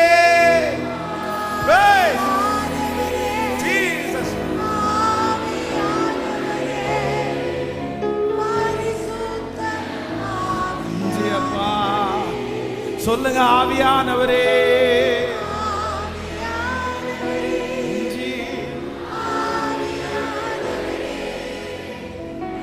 பரிசுத்த. ஹல்லேலூயா, ஹல்லேலூயா. சொல்லுங்க பார்க்கலாம். பரிசுத்த ஆவியானவர் செய்கிற முதல் ஊழியத்திலிருந்து சொல்லுங்க. நம்பர் 1, ஃபர்ஸ்ட் ஆண்டவர் நம்மளை பரிசுத்த ஆவியானவர் என்ன பண்றாரு? என்னை வளர்க்கிறார், என்னை வளர்க்கிறார். எப்படி வளர்க்கிறாராமா? அக்சாலா இருந்தவளை எப்படி வளர்த்துறாரு? எஸ்தரா வளர்த்துறாரு. எஸ்தர் அப்படின்னா ஸ்டாரா வளர்த்துறாரு. நம்பர் 2, இரண்டாவதாக பரிசுத்த ஆவியானவர் என்ன பண்றாரு? எனக்கு என்ன பண்றாரு? கத்து கொடுக்கிறாரு. எப்படி கத்து கொடுக்கிறாருன்னா, எதை மறைக்கணும், எதை வெளிப்படுத்தணும்னு எனக்கு ஸ்பெஷலா கத்து கொடுக்கிறாரு. ஆமென் சொல்லுங்கள். நம்பர் 3, மூணாவதாக பரிசுத்த ஆவியானவர் எனக்கு செய்யற ஊழியம் என்ன அப்படின்னு சொன்னா, எனக்கு என்ன தேவையோ, எனக்கு என்ன தேவையோ, எனக்கு என்ன தேவையோ, என்னுடைய விஷன் எதுவோ, எனக்கென்று நியமிக்கப்பட்டது எதுவோ அதை மட்டும் எனக்கு காமிச்சு அதற்கு நேரா என்ன கொண்டு போகிற. வெளியே அதை இதையும் போட்டு நான் உழப்ப வேண்டிய அவசியம் சொல்லுங்க இல்ல இல்ல இல்ல. அந்த அந்த தெளிவை யார் தான் கொடுப்பான்னா, பரிசுத்த ஆவியானவர் எனக்கு கொடுக்கிறார். சோ நம்பர் 4, நாலாவது பரிசுத்த ஆவியானவர் எனக்கு செய்யற 4வது ஊழியம் என்ன அப்படின்னு சொன்னா, அவர் என்ன ஒண்ணுல வளர்த்து விட்டுட்டு போறவர் கிடையாது. அப்படி ஒண்ணுல அவர் எனக்கு கடைசி வரைக்கும் பரலோகம் போகிற வரைக்கும் என் கூட இருக்கணும்னு நினைக்கிறவர் பரிசுத்த ஆவியானவர். சின்ன விஷயத்திலையும் எனக்கு ஆலோசனை சொல்றாரு, பெரிய விஷயத்திலையும் எனக்கு ஆலோசனை சொல்றாரு. பட் அந்த பரிசுத்த ஆவியானவர் எனக்கு எப்பவும் வேணும். எனக்கு எப்பவும் வேணும். சொல்லுங்க, எப்பவும் வேணும். உங்க கல்யாணத்துல வாலிப தம்பி தங்கச்சி உங்க கல்யாணத்துல பரிசுத்த ஆவியானவர் வேணுமா? வேணுமா? கண்டிப்பா நீ சொல்லணும், வேணும். பரிசுத்த ஆவியானுடைய கைடன்ஸ் இல்லாம உன் திருமணத்துல நீ தலையிடாத. பரிசுத்த ஆவியானவர் வேணும். வாலிப தங்கச்சிக்கு வேணும், தம்பிக்கு வேணும். அதனால உங்களுக்கு சில நேரத்தில் தடுமாற்றமா இருக்கும். ஆனா பரிசுத்த ஆவியானவர் அதற்கு நேரம் அழகா டீல் பண்ணி உங்களை கொண்டு போவாரு. அது ஆரம்பத்துல கசப்பா இருந்தாலும், ஆரம்பத்துல உங்களுக்கு சரியா படலைனாலும், அதனுடைய போக போக அதுதான் கர்த்தருடைய நடத்துதல்ங்கிறதை நீங்க கிருபையாய். ஹல்லேலூயா.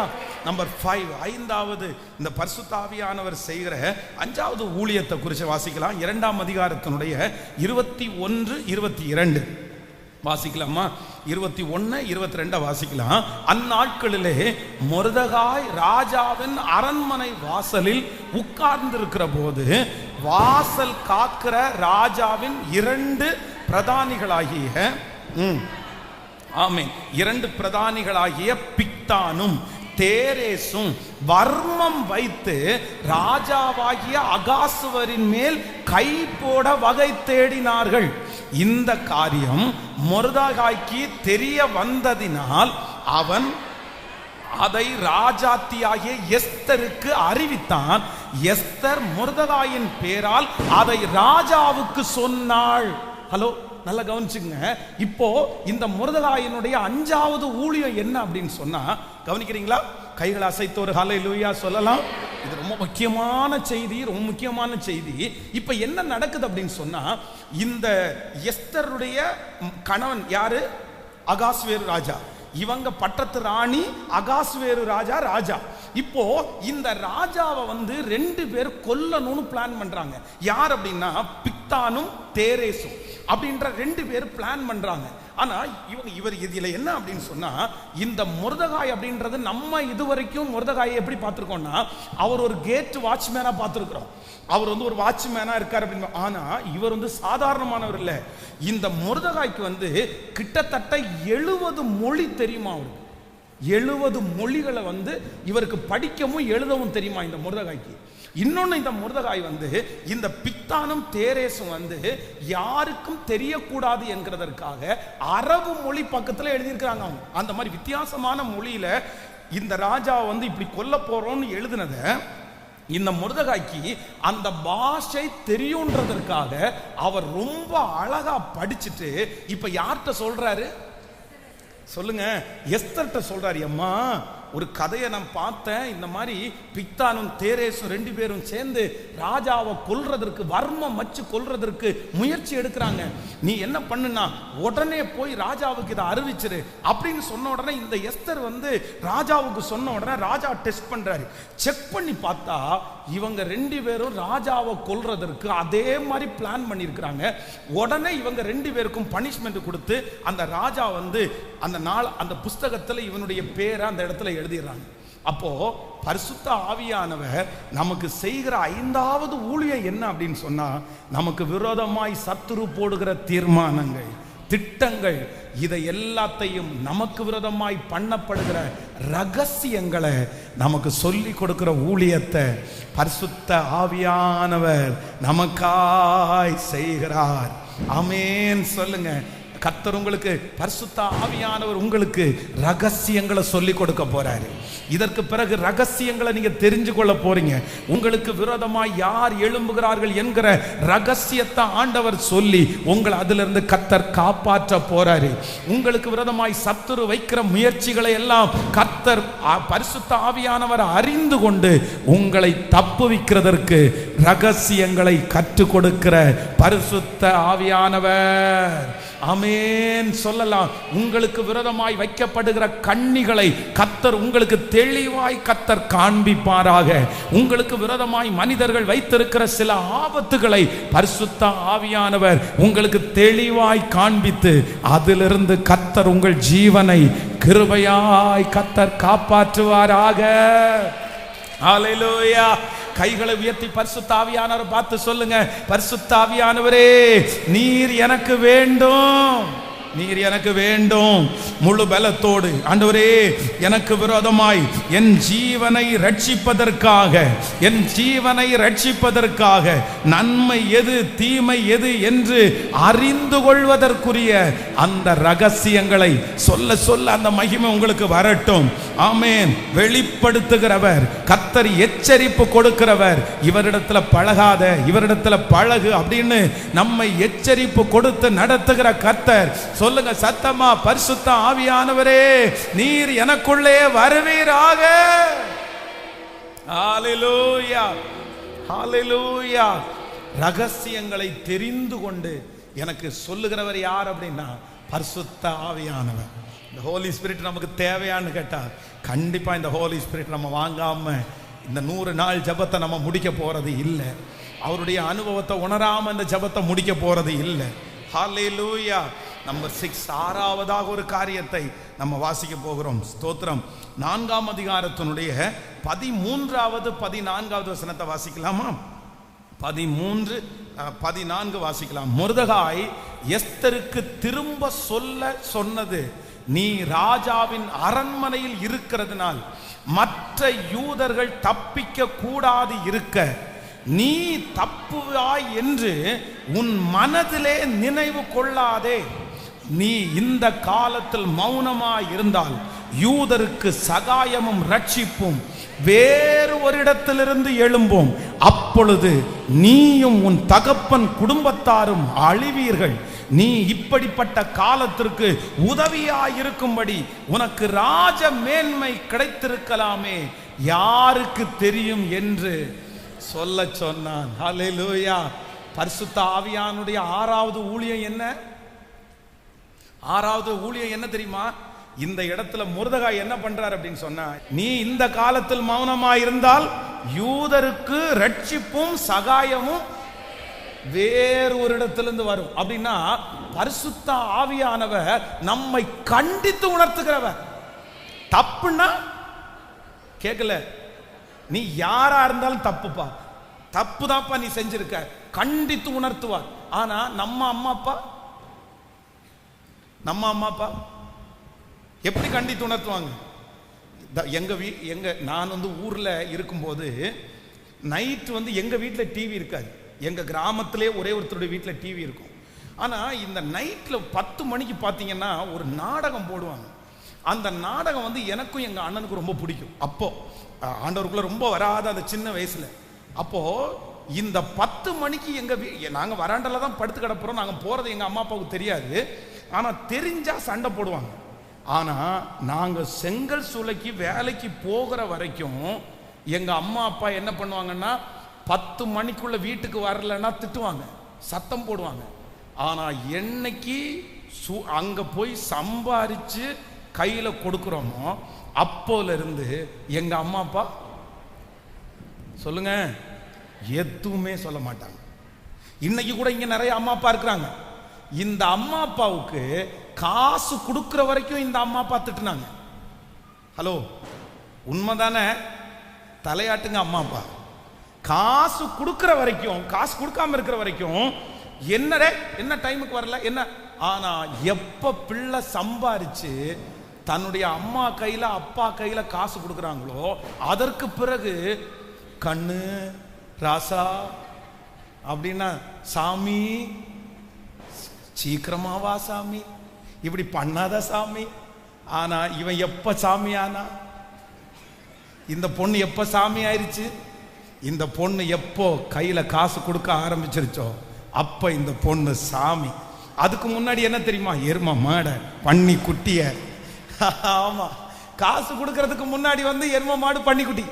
ஆனா காசு கொடுத்ததுக்கு அப்புறம் ஹலோ நிறைய அம்மா அப்பாவுக்கு அதுவும் பையன் கார் வாங்கிட்டானா சாமி சாமி சாமி சாமி, வீடு வாங்கிட்டானா சாமி சாமி சாமி, மூத்த சாமி இளைய சாமி சின்ன சாமி, இந்த மாதிரி சாமி நிறைய வந்துருச்சு. ஏன் அப்படின்னா பிள்ளை என்ன பண்றாரு? இப்போ பிள்ளை சம்பாதிக்க ஆரம்பிச்சாரு. ஆனா நமக்குள்ளே இருக்கிற பரிசுத்த ஆவியானவர் அப்படி இல்லை. நீ உச்சாந்தலையில ஊழியம் பண்ணாலும் நீ தப்பு பண்ணா இது தப்புடா, இது சரியில்லடா, என்னை கண்டித்து சரியாய் உணர்த்துகிற, என்னை தட்டி கொடுக்கிறதற்கு, என்னை கண்டிப்பு பண்றதுக்கு யாருமே இல்லாத போது என்னை கண்டிப்பு பண்ணுகிற ஒருத்தர் இருக்கிறார். அவர் தான் பரிசுத்த ஆவியானவர். பிரதர், ஒரு ஸ்டேஜுக்கு மேல உங்களை யாருமே தட்டி கேட்க முடியாது. சிஸ்டர், ஒரு ஸ்டேஜுக்கு மேல உங்களை யாருமே தட்டி கேட்க முடியாது. நீங்க யாருடைய கைக்கும் அடங்குறவர்களும் அல்ல. நமக்குள்ள ஒரு நேச்சர் இருக்குது. நம்ம ஒரு ஸ்டேஜுக்கு மேல யாரு சொன்னாலும் கேட்க மாட்டோம், யாரும் நம்மகிட்ட சொல்லவும் மாட்டாங்க, நம்ம அதை விரும்பவும் மாட்டோம். இன்னைக்கு பாருங்க, சில பிள்ளைகளிடத்துல போய் அம்மா அப்பா சொன்னா கேட்பாங்களா? நீ கொஞ்ச நேரம் வாயை மூடிட்டு போமா, நீ பேசாம, நீ எதுவும் பேசினாதான் எனக்கு கோபம் வருது. கணவனை பார்த்து மனைவி வந்து ஏங்க இப்படி பண்றீங்கன்னு கேட்டா, உனக்கு என்ன தெரியும், நீ அமைதியாரு, அவ்வளவுதான். மனைவியை பார்த்து கேட்டா, உங்களுக்கு என்னப்பா தெரியும், நீ கொஞ்சம் அமைதியா இருங்கப்பா. இன்னைக்கு கீழ்ப்படுகிறவர்களோ, விட்டு கொடுக்கிறவங்களோ, உணர்வடைகிறவர்களோ இல்லை. ஆனா அதுக்காக பரிசுத்த ஆவியானவர் அப்படி விட மாட்டாரு. உங்களுக்குள்ள உண்மையா பரிசுத்த ஆவியானவர் இருந்தா அவர் உங்களை என்ன பண்ணுவார் அப்படின்னா கண்டித்து உணர்த்துவார். இந்த மொர்தெகாய் எஸ்தரை எப்படி வளர்த்தினாரு? செல்லமா. அம்மா அப்பா இறந்துட்டாங்கன்ற அந்த ஒரு ஃபீல் கூட இல்லாம எஸ்தரை அவ்வளவு அழகா வளர்த்தி, ராஜா அரண்மனைக்கு போனதுக்கு அப்புறம் கூட அந்த பிள்ளைய வந்து விட்டு கொடுக்காம இந்த பிள்ளை என்ன பண்ணுதுன்னு பார்த்து வாட்ச் பண்ண அந்த மனுஷன் தப்புன்னு தெரிஞ்ச உடனே, நீ இந்த காலத்தில் மௌனமா இருந்தால் யூதருக்கும் சகாயமும் ரட்சிப்பும் வேறு ஒரு இடத்திலிருந்து வரும், நீயும் உன் தகப்பன் வீட்டாரும் அழிவீர்கள். எவ்வளவு ஸ்ட்ரிக்டா பேசாரு பாருங்க. இதான் பரிசுத்த ஆவியானவர். வேணுமா அந்த பரிசுத்த ஆவியானவர்? எத்தனை பேருக்கு வேணும்? எனக்குள்ள வந்துருங்கப்பா, எனக்குள்ள வந்துருங்கப்பா, சொல்லுங்க, எனக்குள்ள வந்துருங்கப்பா. யாரும் எனக்கு வேற யாரும் என்னை கண்டிக்க முடியாது. வேற யாரும் கண்டிக்கிற அந்த சூழ்நிலையில நான் இல்லை, எனக்கு தெரியுது. வேற யாரும் என்னை தொட்டு பேச முடியாது, வேற யாரும் எனக்கு எதுவுமே செய்ய முடியாது. ஆனா என்ன உணர்த்துகிறவர் ஒரே ஒருத்தர் நீங்க தான். எனக்கு வேற யாரு உணர்த்தினாலும் கோபம் வரும், வேற யாரு சொன்னாலும் எனக்கு கோபம் வரும். ஆனா நீங்க எனக்கு சொன்னீங்கன்னா கண்டிப்பா நான் அதை கீழ்ப்படிவேன். ஆண்டவரே சொல்லுங்க, முழு பலத்தோடு, இயேசப்பா இப்பொழுது ஒரு இரக்கம் எனக்கு உண்டாவதாக. சத்தத்தை உயர்த்தி முழு பலத்தோடு இயேசுவே சொல்லுங்க, பரிசுத்த ஆவியானவரே நீர் எனக்குள்ளே வருவீரா. கேளுங்கப்பா, முழு பலத்தோடு இயேசுப்பா. பரிசுத்த ஆவியானவரே, பரிசுத்த ஆவியானவரே, பரிசுத்த ஆவியானவரே, பரிசுத்த ஆவியானவரே, எங்கு செல்ல வேண்டும், என்ன சொல்ல வேண்டும், வழி நடத்தும் ஆவியானவரே, எங்கு செல்ல வேண்டும், என்ன சொல்ல வேண்டும், வழி நடத்தும் ஆவியானவரே. சொல்லோ, விருப்பம் இல்லாத இடங்களுக்கு செல்லாமல் தடுத்து நிறுத்தும் ஆவியானவரே, விருப்பம் இல்லாத இடங்களுக்கு செல்லாமல் தடுத்து நிறுத்தும் ஆவியானவரே. எல்லாரும் சேர்ந்து கையை உயர்த்தி ஆவியானவரே, ஆவியானவரே, அது ரெண்டுமே ஆவியானவரே, சத்தமாய் சொல்லும் ஆவியானவரே,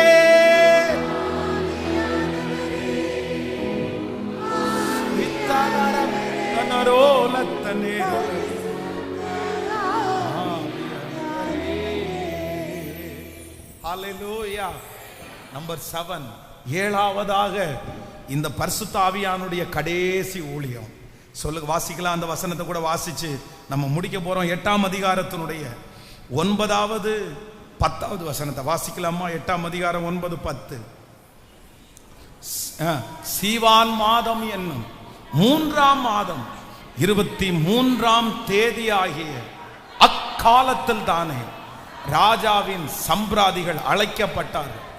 மொர்தெகாய் கற்பித்தபடியெல்லாம் யூதருக்கும் இந்து தேசம் முதல் எத்தியோப்பியா தேசம் வரை மட்டுமுள்ள 127 நாடுகளின் தேசாதிபதிகளுக்கும் அதிபதிகளுக்கும் அதிகாரிகளுக்கும் அந்த நாட்டில் வழங்கும் அட்சரத்திலும் அந்தந்த ஜாதியார் பேசும் பாஷையிலும் யூதருக்கும் அவரவர்கள் அட்சரத்திலும் அவரவர்கள் பாஷையிலும் எழுதப்பட்டது.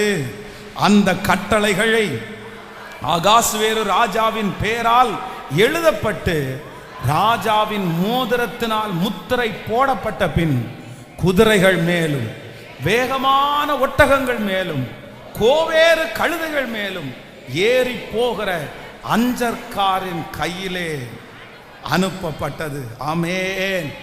நம்பர் 7, 7ஆவதாக இந்த மொர்தெகாயின் மூலமாக எஸ்தருக்கு ஒரு ஊழியம் நடக்குது. என்ன ஊழியம் நடக்குது அப்படின்னு சொன்னா, இவர்களுக்கு விரோதமாய் எழும்பப்பட்ட அந்த திட்டம் ஃபர்ஸ்ட் போன கடிதாசி ஃபர்ஸ்ட் போன லெட்டர் ஒரு பாஷையில ஒரு லெட்டரை எழுதி ஒரு முத்திரை போட்டு அவ்வளவுதான்.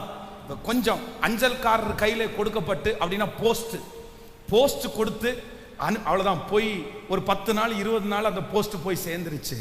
ஆனா இப்போ மொர்தெகாய் என்கிற ஒரு மனுஷன் அங்க இருக்கிறதுனால அவரவர் பாஷை 127 நாடுகளுக்கும் 127 பாஷை இருந்துச்சுன்னா இந்த மொர்தெகாய்க்கு தான் கிட்டத்தட்ட 70 பாஷை தெரியும்ல.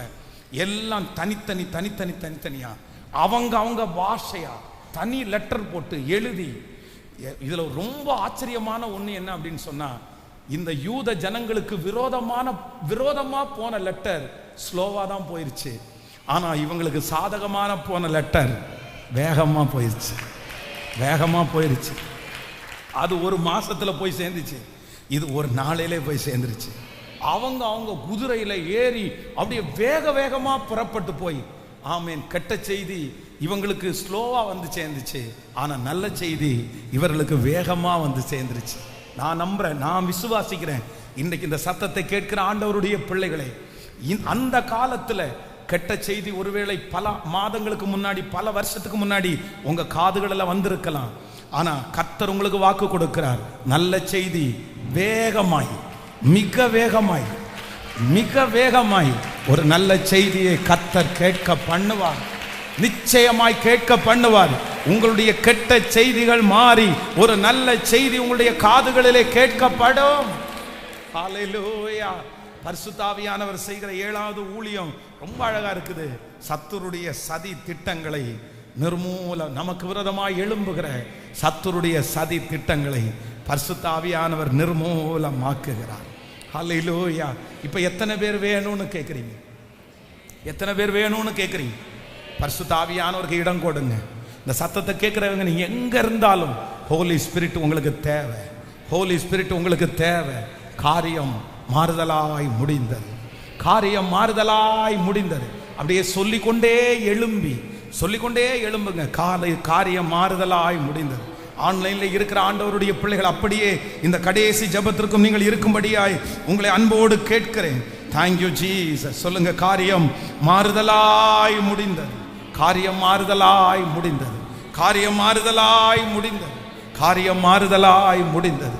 Thank you Jesus. வாங்க பார்க்கலாம், எல்லாரும் சேர்ந்து இந்த 7 காரியத்தையும் சொல்லி, ஆமென். பரிசுத்த ஆவியானவர் என்னை சகல சத்தியத்துக்குள்ளையும் நடத்துகிற பரிசுத்த ஆவியானவர்.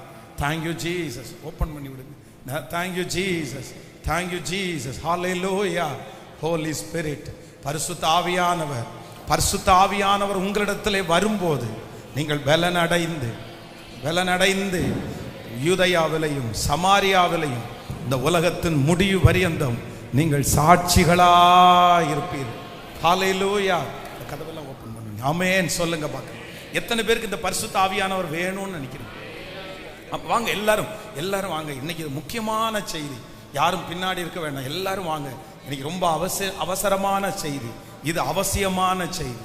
பரிசுத்த ஆவியானவர் எல்லாருக்கும் வேணும். பரிசுத்த ஆவியானவர் பெற்றுக்கொள்ளாம நீங்க இருக்கவே கூடாது. பரிசுத்த ஆவியானவர் வரும்போது பெரிய மாற்றங்கள் உங்களுக்குள்ள வரும். காரியம் மாறுதலாய் முடியும். நீங்க வாஞ்சிக்கணும், நீங்க விருப்பப்படணும். பரிசுத்த ஆவியானவரை பொறுத்த வரைக்கும் சும்மா இருந்தா கிடைக்காது. அதுக்கு என்ன பண்ணணும்னா நீங்க காத்திருக்கணும்.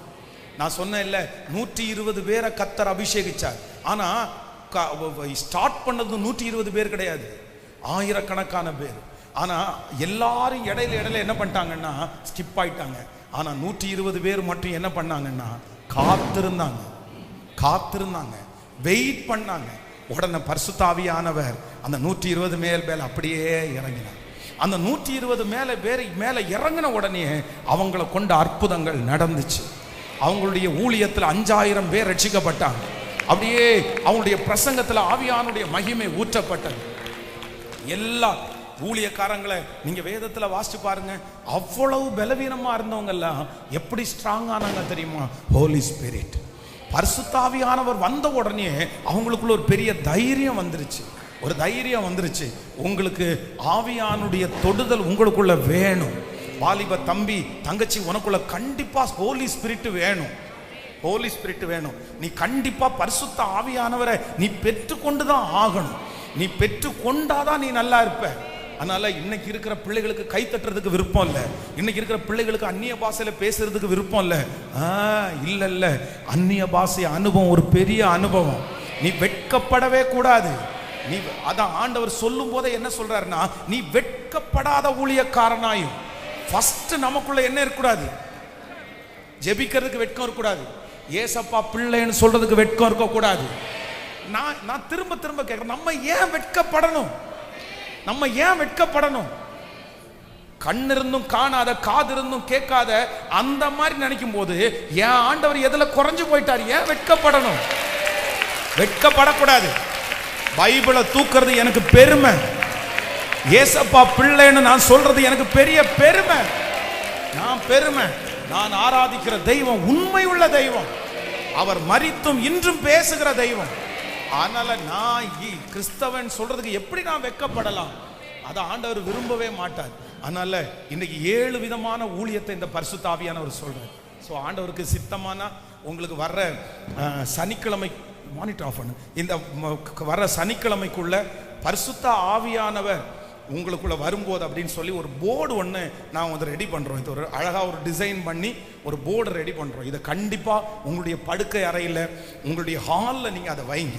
வச்சுட்டு டெய்லி இதுக்காக ஜெபம் பண்ணுங்க. அதனுடைய என்ன காஸ்ட் வருதோ அதை சொல்லுவாங்க. அதை உங்களுக்கு ஒரு குடும்பத்துக்கு ஒன்று வாங்குங்க. ஸோ ஆன்லைனில் இருக்கிற பிள்ளைகள் வந்து 100 days ஜெபத்துக்கு நீங்கள் வரும்போது அதை நீங்கள் 100 days முடியும் போது நீங்கள் எல்லோரும் வரும்போது அதை வாங்கிக்கிங்க. வர்ற சண்டையிலிருந்து அதை நம்ம கொடுப்போம் இதை வச்சு. ஏன்னா இதில் ரொம்ப பெரிய ஆசீர்வாதம் இருக்குது. நீங்கள் டெய்லி இதுக்காக ஜெபிக்கணும். Number 1 first. அப்போ நான் உங்களுக்கு சொன்னேன், இந்த செய்தியை எப்போ நீங்கள் மறக்கக்கூடாது. எஸ்தர், நீங்களும் நானும் தான் யாரு? எஸ்தர்னா மனைவாட்டி. அகைன் அகாஸ்வேரு ராஜான்றது இயேசு கிறிஸ்துவுக்கு அடையாளம். அகைன் முர்தகாய் அப்படின்றது வந்து ஹோலி ஸ்பிரிட், பரிசுத்த ஆவியானவருக்கு அடையாளம். அகைன் கடைசியில் வந்து ஆமான் அப்படின்றது பிசாசுக்கு அடையாளம். இப்போ இந்த எஸ்தர் அப்படின்ற இந்த மணவாட்டிய முர்தகாய் என்கிற தகப்பன் எடுத்து என்ன பண்றாரு? அவர் தான் கையில எடுக்கிறார். அப்பா அம்மா இறந்து போயிட்டாங்க. அப்பா அம்மா இறந்து போனோன்னா இவர் நம்ம என்ன பண்றோம் அப்படின்னா, இந்த உலகத்துல இருந்தோம், பாவத்துக்குள்ள இருந்தோம். நம்முடைய தகப்பனார் தாயாரெல்லாம் பாவத்துல நம்மளை கற்பம் தெரிச்சாங்க. ஆனா அங்கிருந்து ஒரு அப்பா நம்மளை மீட்டு விலைக்கு வாங்கிட்டார். அதனாலதான் நம்ம இதுக்குள்ள வந்துட்டோம். இப்ப அவர் பரிசுத்த ஆவியானுடைய கையில கொடுக்கிறாரு. பரிசுத்த ஆவியானவர் நம்மளை வளர்த்துறாரு.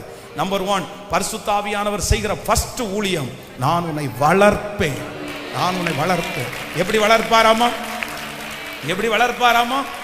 எப்படி வளர்ப்பார்? அக்ஸால பேரை மறக்கூடாது. அக்ஸால எஸ்தரா வளர்க்க. அக்ஸாலன்றது துக்கம் கஷ்டம் எல்லாம், எஸ்தர் அப்படின்றது ஸ்டாரா வளர்க்கும். அப்படின்னா பெரிய நோக்கத்திற்காக நம்மை வளர்க்கிறோம். நம்பர் 2, இரண்டாவது பரிசுத்த ஆவியானவர் செய்கிற 2வது ஊழியம் நமக்கு என்ன பண்றாருன்னா, கற்றுக் கொடுக்கிறார். எதுக்கு கற்றுக் கொடுக்கிறாருன்னா, எதை சொல்லணும் எதை சொல்லக்கூடாது அப்படின்னு கற்றுக் கொடுக்கிறவர் பரிசுத்த ஆவியானவர். நம்பர் 3, பரிசுத்த ஆவியானவர் செய்கிற 3வது ஊழியம் என்ன அப்படின்னா, தேவையான காரியம். அப்படின்னா நம்மளை ஒரு லக்குக்கு நேராக கூட்டிட்டு போவார். எப்படின்னா, உனக்கு என்னவோ அதுக்கு நேராக கூட்டிட்டு போவார். நமக்கு என்னமோ அதுக்கு நேராக கூட்டிட்டு போவார். வேற எதையுமே என்ன பண்ண மாட்டாரு, அப்படியே டிஸ்டர்ப் பண்ண விட மாட்டார். நம்முடைய வாழ்க்கையில நிலை இல்லாம இருப்போம். எதுன்னே நமக்கு தெரியாது. உங்க ஃபீல்டு என்னன்னு கேட்டா நிறைய பேருக்கு தெரியாது. உங்க எதிர்காலம் என்னன்னு கேட்டா நிறைய பேருக்கு தெரியாது. 50 வயசு ஆயிருக்கும், இன்னும் அவங்களுடைய ஃபீல்டை கண்டுபிடிக்கல. ஆனா இந்த பரிசுத்த ஆவியானவர் என்ன பண்ணுவார் தெரியுமா? உங்க ஃபீல்டு என்னமோ அந்த தேவையான காரியத்திற்கு நேரம் மட்டும் நடத்துவார். வேற எந்த டிஸ்டர்பன்ஸும் உங்களுக்கு வராது. ஆமே. நம்பர் 4, நான்காவதாக பரிசுத்த ஆவியானுடைய ஊழியம் என்ன அப்படின்னு சொன்னா, நீங்க ஒரு ஸ்டேஜ் வளர்ந்துட்டீங்க அப்படின்றதுக்காக உங்களை விட்டுட்டு போகணும்னு நினைக்க மாட்டாரு. ஏன் அப்படின்னா, எப்ப வேணாலும் நம்ம தப்பு பண்ணலாம். நம்ம எவ்வளவு வளர்ந்தாலும் நம்ம தப்பு பண்ணலாம். சொற்ப மதியினம் நமக்கு அவ்வளவு சின்ன விஷயத்தை நம்ம இழந்துருவோம். ஆனா இந்த பரிசுத்த ஆவியானவர் பரலோகம் கொண்டு சேர்க்கிற வரைக்கும் நம்ம எவ்வளவு வளர்ந்தாலும் நம்ம கூடவே டிராவல் பண்றவர். ஹல்லேலூயா. சோ நம்பர் 5, ஐந்தாவதாக இந்த பரிசுத்த ஆவியானவருடைய ஊழியம் என்ன அப்படின்னா, ரகசியங்களை கண்டுபிடிச்சு சொல்லி கொடுக்கிறாரு. உனக்கு விரோதமா இப்படி இருக்காங்க, நீ ஜாக்கிரதையா இரு அப்படின்னு நமக்கு நிறைய தெரியாது, நமக்கு மறைஞ்சிருக்கும். அந்த ரகசியத்தை எல்லாம் சொல்லி இது இப்படி இருக்குப்பான்னு ரகசியங்களை கற்றுக் கொடுக்கிறவர் பரிசுத்த ஆவியானவர். ஓகே. நம்பர் 6, ஆறாவதாக பரிசுத்த ஆவியானவர் செய்கிற 6வது ஊழியம் என்ன அப்படின்னா, அடிச்சு ஒழுங்காரப்பா அப்படின்னு சொல்ற ஒரே ஒருத்தர் யார் அப்படின்னா, அவர் மட்டும்தான் செய்ய முடியும். நம்ம தனியா அழுவோம். நம்ம அழும்போது மனைவி கேட்பாங்க, எதுக்குப்பா அழுறீங்க, உங்களுக்கு ஏதாவது கவலையானு. இவர் கவலைக்காக அழ மாட்டாரு, இவர் பண்ண தப்புக்காக அழுது உட்கார்ந்துருப்பாரு. அது யாருக்கு மட்டும்தான் தெரியும்னா, இவருக்கும் பரிசுத்த ஆவியானவருக்கும் மட்டும்தான் தெரியும். நீங்களும் அப்படிதான். ஏன்னா உங்களுக்கு ஒரு விஷயத்தை வேற யாருமே அப்படி சொல்ல முடியாது. ஆனா ஆவியானவர் மட்டும் என்ன பண்ணுவாருன்னா, கண்டித்து உணர்த்துவார். நீ செஞ்சது தப்பு மகனே. நம்ம வெளி தோற்றத்துல சில நேரத்துல பார்த்த மனைவி வந்து, நீங்க பண்ணதான் தப்பு, நீங்க அப்படிதான் பண்ண அப்படின்னு சொல்லிட்டு போவாங்க. ஆனா இங்க போகும்போது பரிசுத்தவன், ஏய் நீ பண்ணதானே தப்பு அப்படின்னு. ஆனா காரணமே இல்லாம வந்து ஒப்புரவாங்க. எதுக்குடா இவ காரணமே இல்லாம வந்து ஒப்புரவாகிறாங்க, எதுக்குடா இவர் காரணமே இல்லாம ஒப்புரவாரு. நீங்க இங்க இருந்து திட்டிட்டு வெளியே போகும்போது உள்ளுக்குள்ள பரிசுத்த ஆவியானவர் என்ன சொல்லியிருப்பாருன்னா, நீ பண்ணதுதான். இந்த மனுஷன் வேற யாரு தப்புன்னு சொன்னிருக்கான்னு ஏத்துக்க மாட்டாரு, இந்த அம்மா வேற யாரு தப்புன்னு சொன்னாலும் ஏத்துக்க மாட்டாங்க. ஆனா பரிசுத்த ஆவியானவர் சொன்னா ஏத்துக்காம இருக்க. அப்ப இந்த பரிசுத்த ஆவியானவர் நமக்கு வேணுமா வேண்டாமா? அந்த ஊழியத்தை எந்த பட்சபாதமும் இல்லாம ஸ்ட்ரெயிட்டா பேசுவாரு. ஹல்லேலூயா. நம்பர் 7, ஏழாவதாக இந்த பரிசுத்த ஆவியானவர் நமக்கு என்ன கொடுக்கிறார் அப்படின்னு சொன்னா, என்ன வசனத்தை வாச்சோம்? நம்பர் 7, ஏழாவதாக சத்துருனுடைய திட்டங்களை அவர் என்ன பண்றார் அப்படின்னு சொன்னா, அந்த வசனத்தை இன்னொரு டைம் கூட வாசிக்கலாமே, தப்பா எழுதியிருக்காங்க, வாசிக்கலாம். 8ஆம் அதிகாரத்தினுடைய 9வது 10வது வசனத்தை வாசிக்கலாமே. அதான வாசிச்சோம், வாசிங்க. சீவான் மாதம் என்னும் 3ஆம் மாதம் 23ஆம் தேதியாகிய அக்காலத்தில் தானே ராஜாவின் சம்பிரதிகள் அழைக்கப்பட்டவர்கள் மொர்தெகாய் கற்பித்தபடியெல்லாம் யூதருக்கு இந்து தேசம் முதல் எத்தியோப்பியா தேசம் வரைக்கும் உள்ள 127 நாடுகளின் தேசாதிபதிகளுக்கும் அதிபதிகளுக்கும் அதிகாரிகளுக்கும் அந்த நாட்டின் வழங்கும் அட்சரத்திலும் அந்த ஜாதியாரின் பேசும் பாஷையிலும் யூதருக்கு அவர்கள் அட்சரத்திலும் அவர்கள் பாஷையிலும் எழுதப்பட்டது. ஆமேன். சத்துருடைய சதி திட்டங்களை நிர்மூலமாக்குகிறவர் பரிசுத்த ஆவியானவர். ஆமேன். நமக்கு விரோதமாய் போடப்படுகிற சத்துருடைய பிளான், திட்டம், இது எல்லாத்தையும் யாரு, அவன் சத்துரு எழுதினது ஒரு பாஷை, ஆனா மொர்தெகாய் எழுதினது 127 நாடுகளுக்கும் அவருக்கு தெரிஞ்ச எல்லா பாஷையிலும் எழுதி, அதுல ஒரு ரொம்ப நல்ல ஒரு வாக்குத்தத்தத்தை ஆண்டவர் பேசினாரு. தீய செய்தி போகிறதனுடைய வேகத்தை விட நல்ல செய்தியினுடைய வேகம் ரொம்ப சீக்கிரமா இருந்துச்சு. ஹல்லேலூயா, ஹல்லேலூயா. கைகளை உயர்த்தி பரிசுத்த ஆவியானவரே நீர் எனக்கு வேண்டும். கேளுங்க.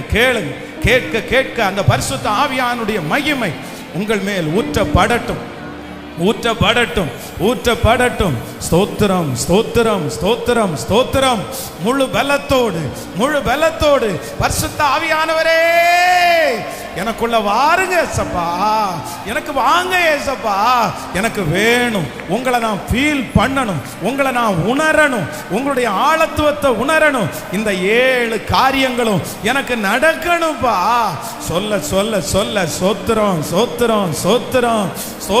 சோத்திரம் அப்பா. அப்பா இயேசப்பா இயேசப்பா இப்போ பரிசுத்த ஆவியானவர் எனக்குள்ளே நிழலிடுவீராக, என்னை போதித்து நடத்துவீராக. ஆமே, நான் போவேனே ஆகில் உங்களுக்கு ஒரு தேற்றரவாளனை அனுப்புவேன் என்று சொன்னீரே.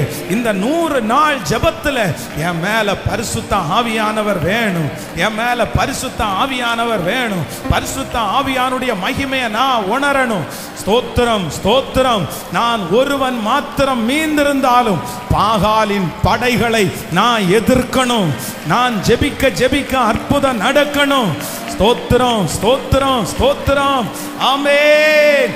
கைகளை தட்டிக்கொண்டே முழு பலத்தோடு ஹalleluya. ஸ்தோத்திரம் ஸ்தோத்திரம் ஸ்தோத்திரம். கைகளை தட்டி ஆமென். ஒருவன் மாத்திரம் மீந்திருக்க, ஒருவன் மாத்திரம் மீந்திருக்க, பாகாலின் படைகளை எதிர்த்திடுவே. நான் ஜெபிக்க ஜெபிக்க அவர் தலை அசைப்பா, நெருப்பாய் இறங்கிடுவா. நான் ஜெபிக்க ஜெபிக்க அவர் தலை அசைப்பா, நெருப்பாய். கைகளை மேல தட்டி ஆவே சொல்லு.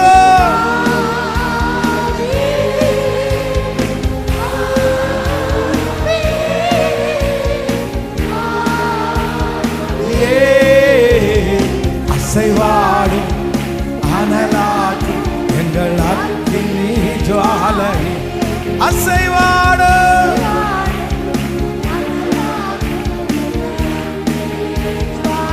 சொல்லு. ஆவியே ஆவியே ஆவியே ஆவியே.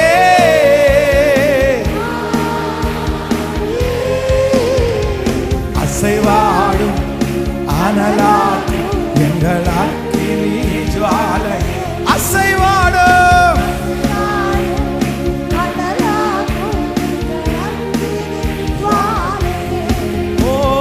பெந்தெகோஸ்தே நாளில் செய்தது போல ஒளிந்திடுமே. பெந்தெகோஸ்தே நாளில் செய்தது போல அக்கினியின் நாவுகள் பொழிந்திடுமே. அப்போஸ்தலனால் இன்றும் செய்ய சொல்லு. அப்போஸ்தலனால்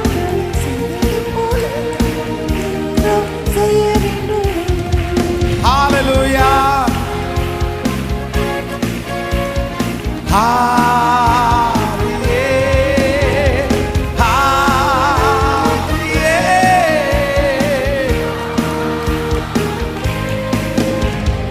அசைவாடும் அனலாகும் எங்கள் அக்கினி ஜுவாலையே. இயேசுப்பா இப்போ அசைவாடும் அசைவாடும் அசைவாடும் அசைவாடும் ஆவியே. சொல்ல சொல்ல கேளுங்க அப்பா சமூகம். நன்றி அப்பா, நன்றி அப்பா. சொல்லுங்க சொல்லுங்க. அசைவாடு அசைவாடு அசைவாடு. இப்போ நீங்க ஜெபிக்கிறவங்க ஜெபி, கேட்கிறவங்க கேளுங்க. இயேசுவே பரிசுத்த ஆவியானவருடைய அபிஷேகம் இப்போ ஒவ்வொருவர் மேலும் இறங்கட்டும்.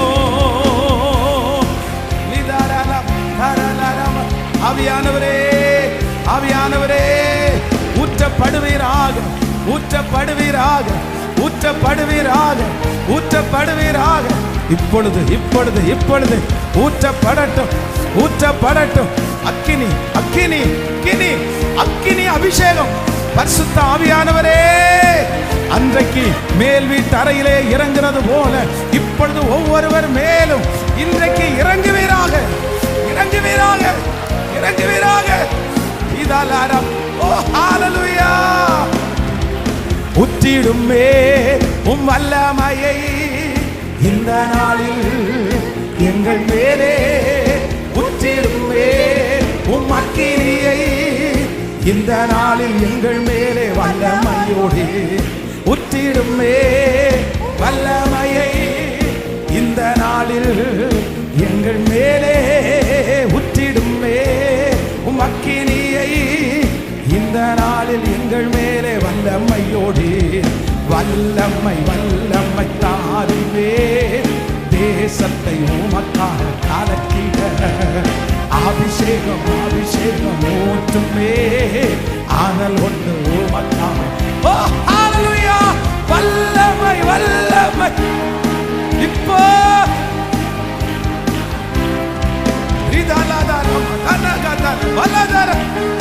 oh hallelujah Jesus உற்றிடுமே வல்லமையை இந்த நாளில் எங்கள் மேலே உற்றிடுமே உமக்கினியை இந்த நாளில் எங்கள் மேலே உற்றிடுமே உற்றிடுமே உற்றிடுமே உற்றிடுமே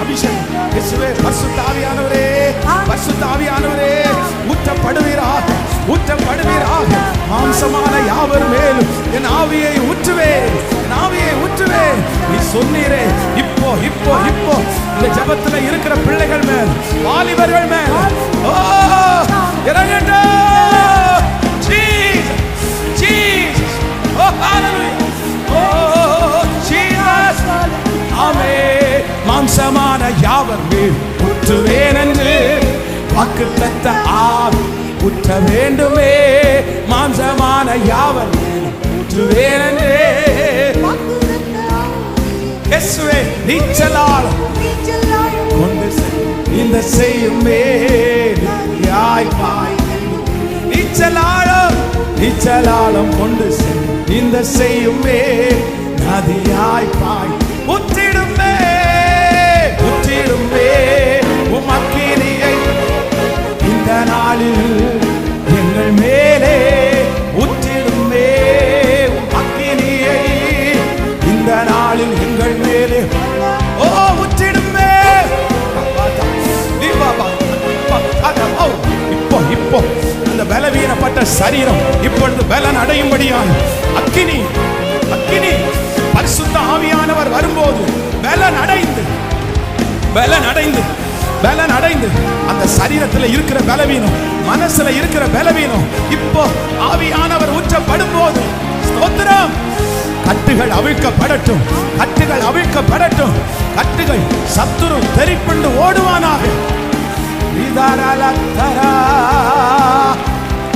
உற்றிடுமே வல்லமை இந்த நாளில் எங்கள் மேலே உற்றிடுமே உம் அக்கினியை இந்த நாளில் எங்கள் மேலே வல்லமை உற்றிடுமே உம் வல்லமை அப்பா அப்பா அப்பா எஸ் அப்பா எஸ் சாமி நீங்க ஊற்றி இருக்கிறதற்காக நன்றி நீங்க அபிஷேகத்தை ஒளிந்திருக்கிறதற்காக நன்றி இந்த சத்தம் எங்கெங்க தொனிக்கப்படுகிறதோ படுக்கையில கிடக்கிறவர்கள் வரைக்கும் எழும்பி நிற்கும்படியாய் இப்ப ஆவியானவர் ஊற்றப்பட்டு ரிதலரம் தனமௌரஹதலரம் ரிதரலதரபௌரியா கதரர தியாலரம லோதரலம் தனமௌரஹதலர ரிதரமோதலர தனமௌரஹதல லோதரம் தனதியாலதரஹதலரியா கதரம் லோதரப் சலதேரம் தனமௌரஹதலரம்.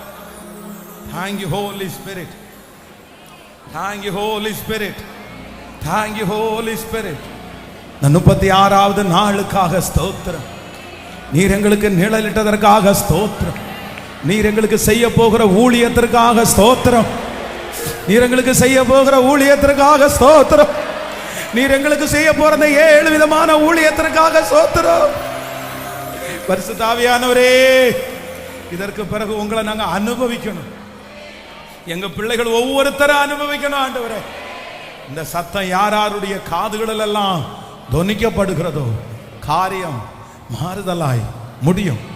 காரியம் மாறுதலாய் முடியும்.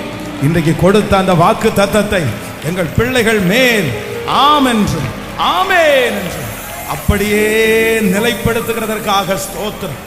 ஆண்டவரே, அப்படியே நாள் நெருங்க நெருங்க நெருங்க அந்த 100 நாளுக்கு நேரம் நாங்க போக போக அபிஷேகத்தினுடைய லெவல் அதிகமாகட்டும், ஆவியானுடைய நடத்துதல் அப்படியே அதிகமாகட்டும். இயேசுவே, எங்களை தூக்கி எடுத்துருங்க ஆண்டவரே. இந்த 100 டேஸுக்குள்ள எவ்வளவு பெரிய குழியில என் பிள்ளை கடந்தாலும் அங்க இருந்து உங்க கரம் தூக்கி அரண்மனையின் மேல, பெரிய இடத்துல, எஸ் மலைக்கு மேல நிக்க வைக்கிறதற்காக ஸ்தோத்திரம். உங்க பாதத்தை முத்தம் செய்கிறோம். உடைய பிள்ளைகள் ஒவ்வொருவரையும் உடைய ஊழியக்காரனாக நான் ஆசீர்வதிக்கிறேன். ஐயா, எங்க பிள்ளைங்க அனுப்பின ஜெப குறிப்பை கேட்டுருங்க ஆண்டவரே. என் பிள்ளைகளுடைய இருதயத்தில் இருக்கிற பாரத்தை இறக்கி வைங்கப்பா, இறக்கி வைங்கப்பா. இந்த 100 நாள் ஜெபம் முடிகிறதுக்குள்ள கோசே நாட்டில் இருக்கிறவங்களுக்கு ஒரு வித்தியாசத்தை காண்பிக்க முடியும்னா எங்க பிள்ளைகளுக்கு ஒரு வித்தியாசத்தை கண்டிப்பா காமிக்கணும். இந்த 100 டேஸ் உங்களை தேடுறவங்களுக்கு ஒரு வித்தியாசம் இருக்கணும். ஹல்லேலூயா. இந்த திருச்சபையை நேசிக்கிற, இந்த ஊழியத்தை தாங்குற ஒவ்வொரு பிள்ளைகளையும் நீங்க பிளஸ் பண்ணுங்க ஆண்டவரே. அவங்க நல்லா இருக்கட்டும் ஆண்டவரே, அவங்க ஆசீர்வாதமா இருக்கட்டும். இன்னைக்கு அவங்க படுகிற கஷ்டம் இனி திரும்பி அவங்களுக்கு இருக்கவே கூடாத அளவிற்கு கர்த்தர் ஆசீர்வதியும். இந்த ஆண்டவரே, இந்த தீபாவளி அன்றும் எத்தனையோ பேர் வீடுகளில் இருக்கும்போது இந்த ஆலயத்தை தேடி வந்த பிள்ளைகளுக்காக ஸ்பெஷலா பிளஸ் பண்ணுங்கப்பா, பிளஸ் பண்ணுங்க ஆண்டவரே. உங்க பாதத்தை முத்தம் செய்கிறோம். இயேசுவின் மூலம் ஜெபம் எடுக்கிறோம் நல்ல பிதாவே. என் ஆத்துமாவே கர்த்தரை ஸ்தோத்திரி, என் முழுமே அவர் பரிசுத்த நாமத்தை ஸ்தோத்திரி. என் ஆத்துமாவே கர்த்தரை ஸ்தோத்திரி. கர்த்தர் செய்த சகல உபகாரங்களையும் மறவா. நம்முடைய ஆண்டவராகிய இயேசு கிறிஸ்துவின் கிருபை, பிதாவாகிய தேவனுடைய அன்பு, பரிசுத்த ஆவியானுடைய அந்யோன்ய ஐக்கியம் நம்மனரோடும் இன்றும் என்றும் சதா காலம் கூட இருப்பதாக. ஹல்லேலூயா.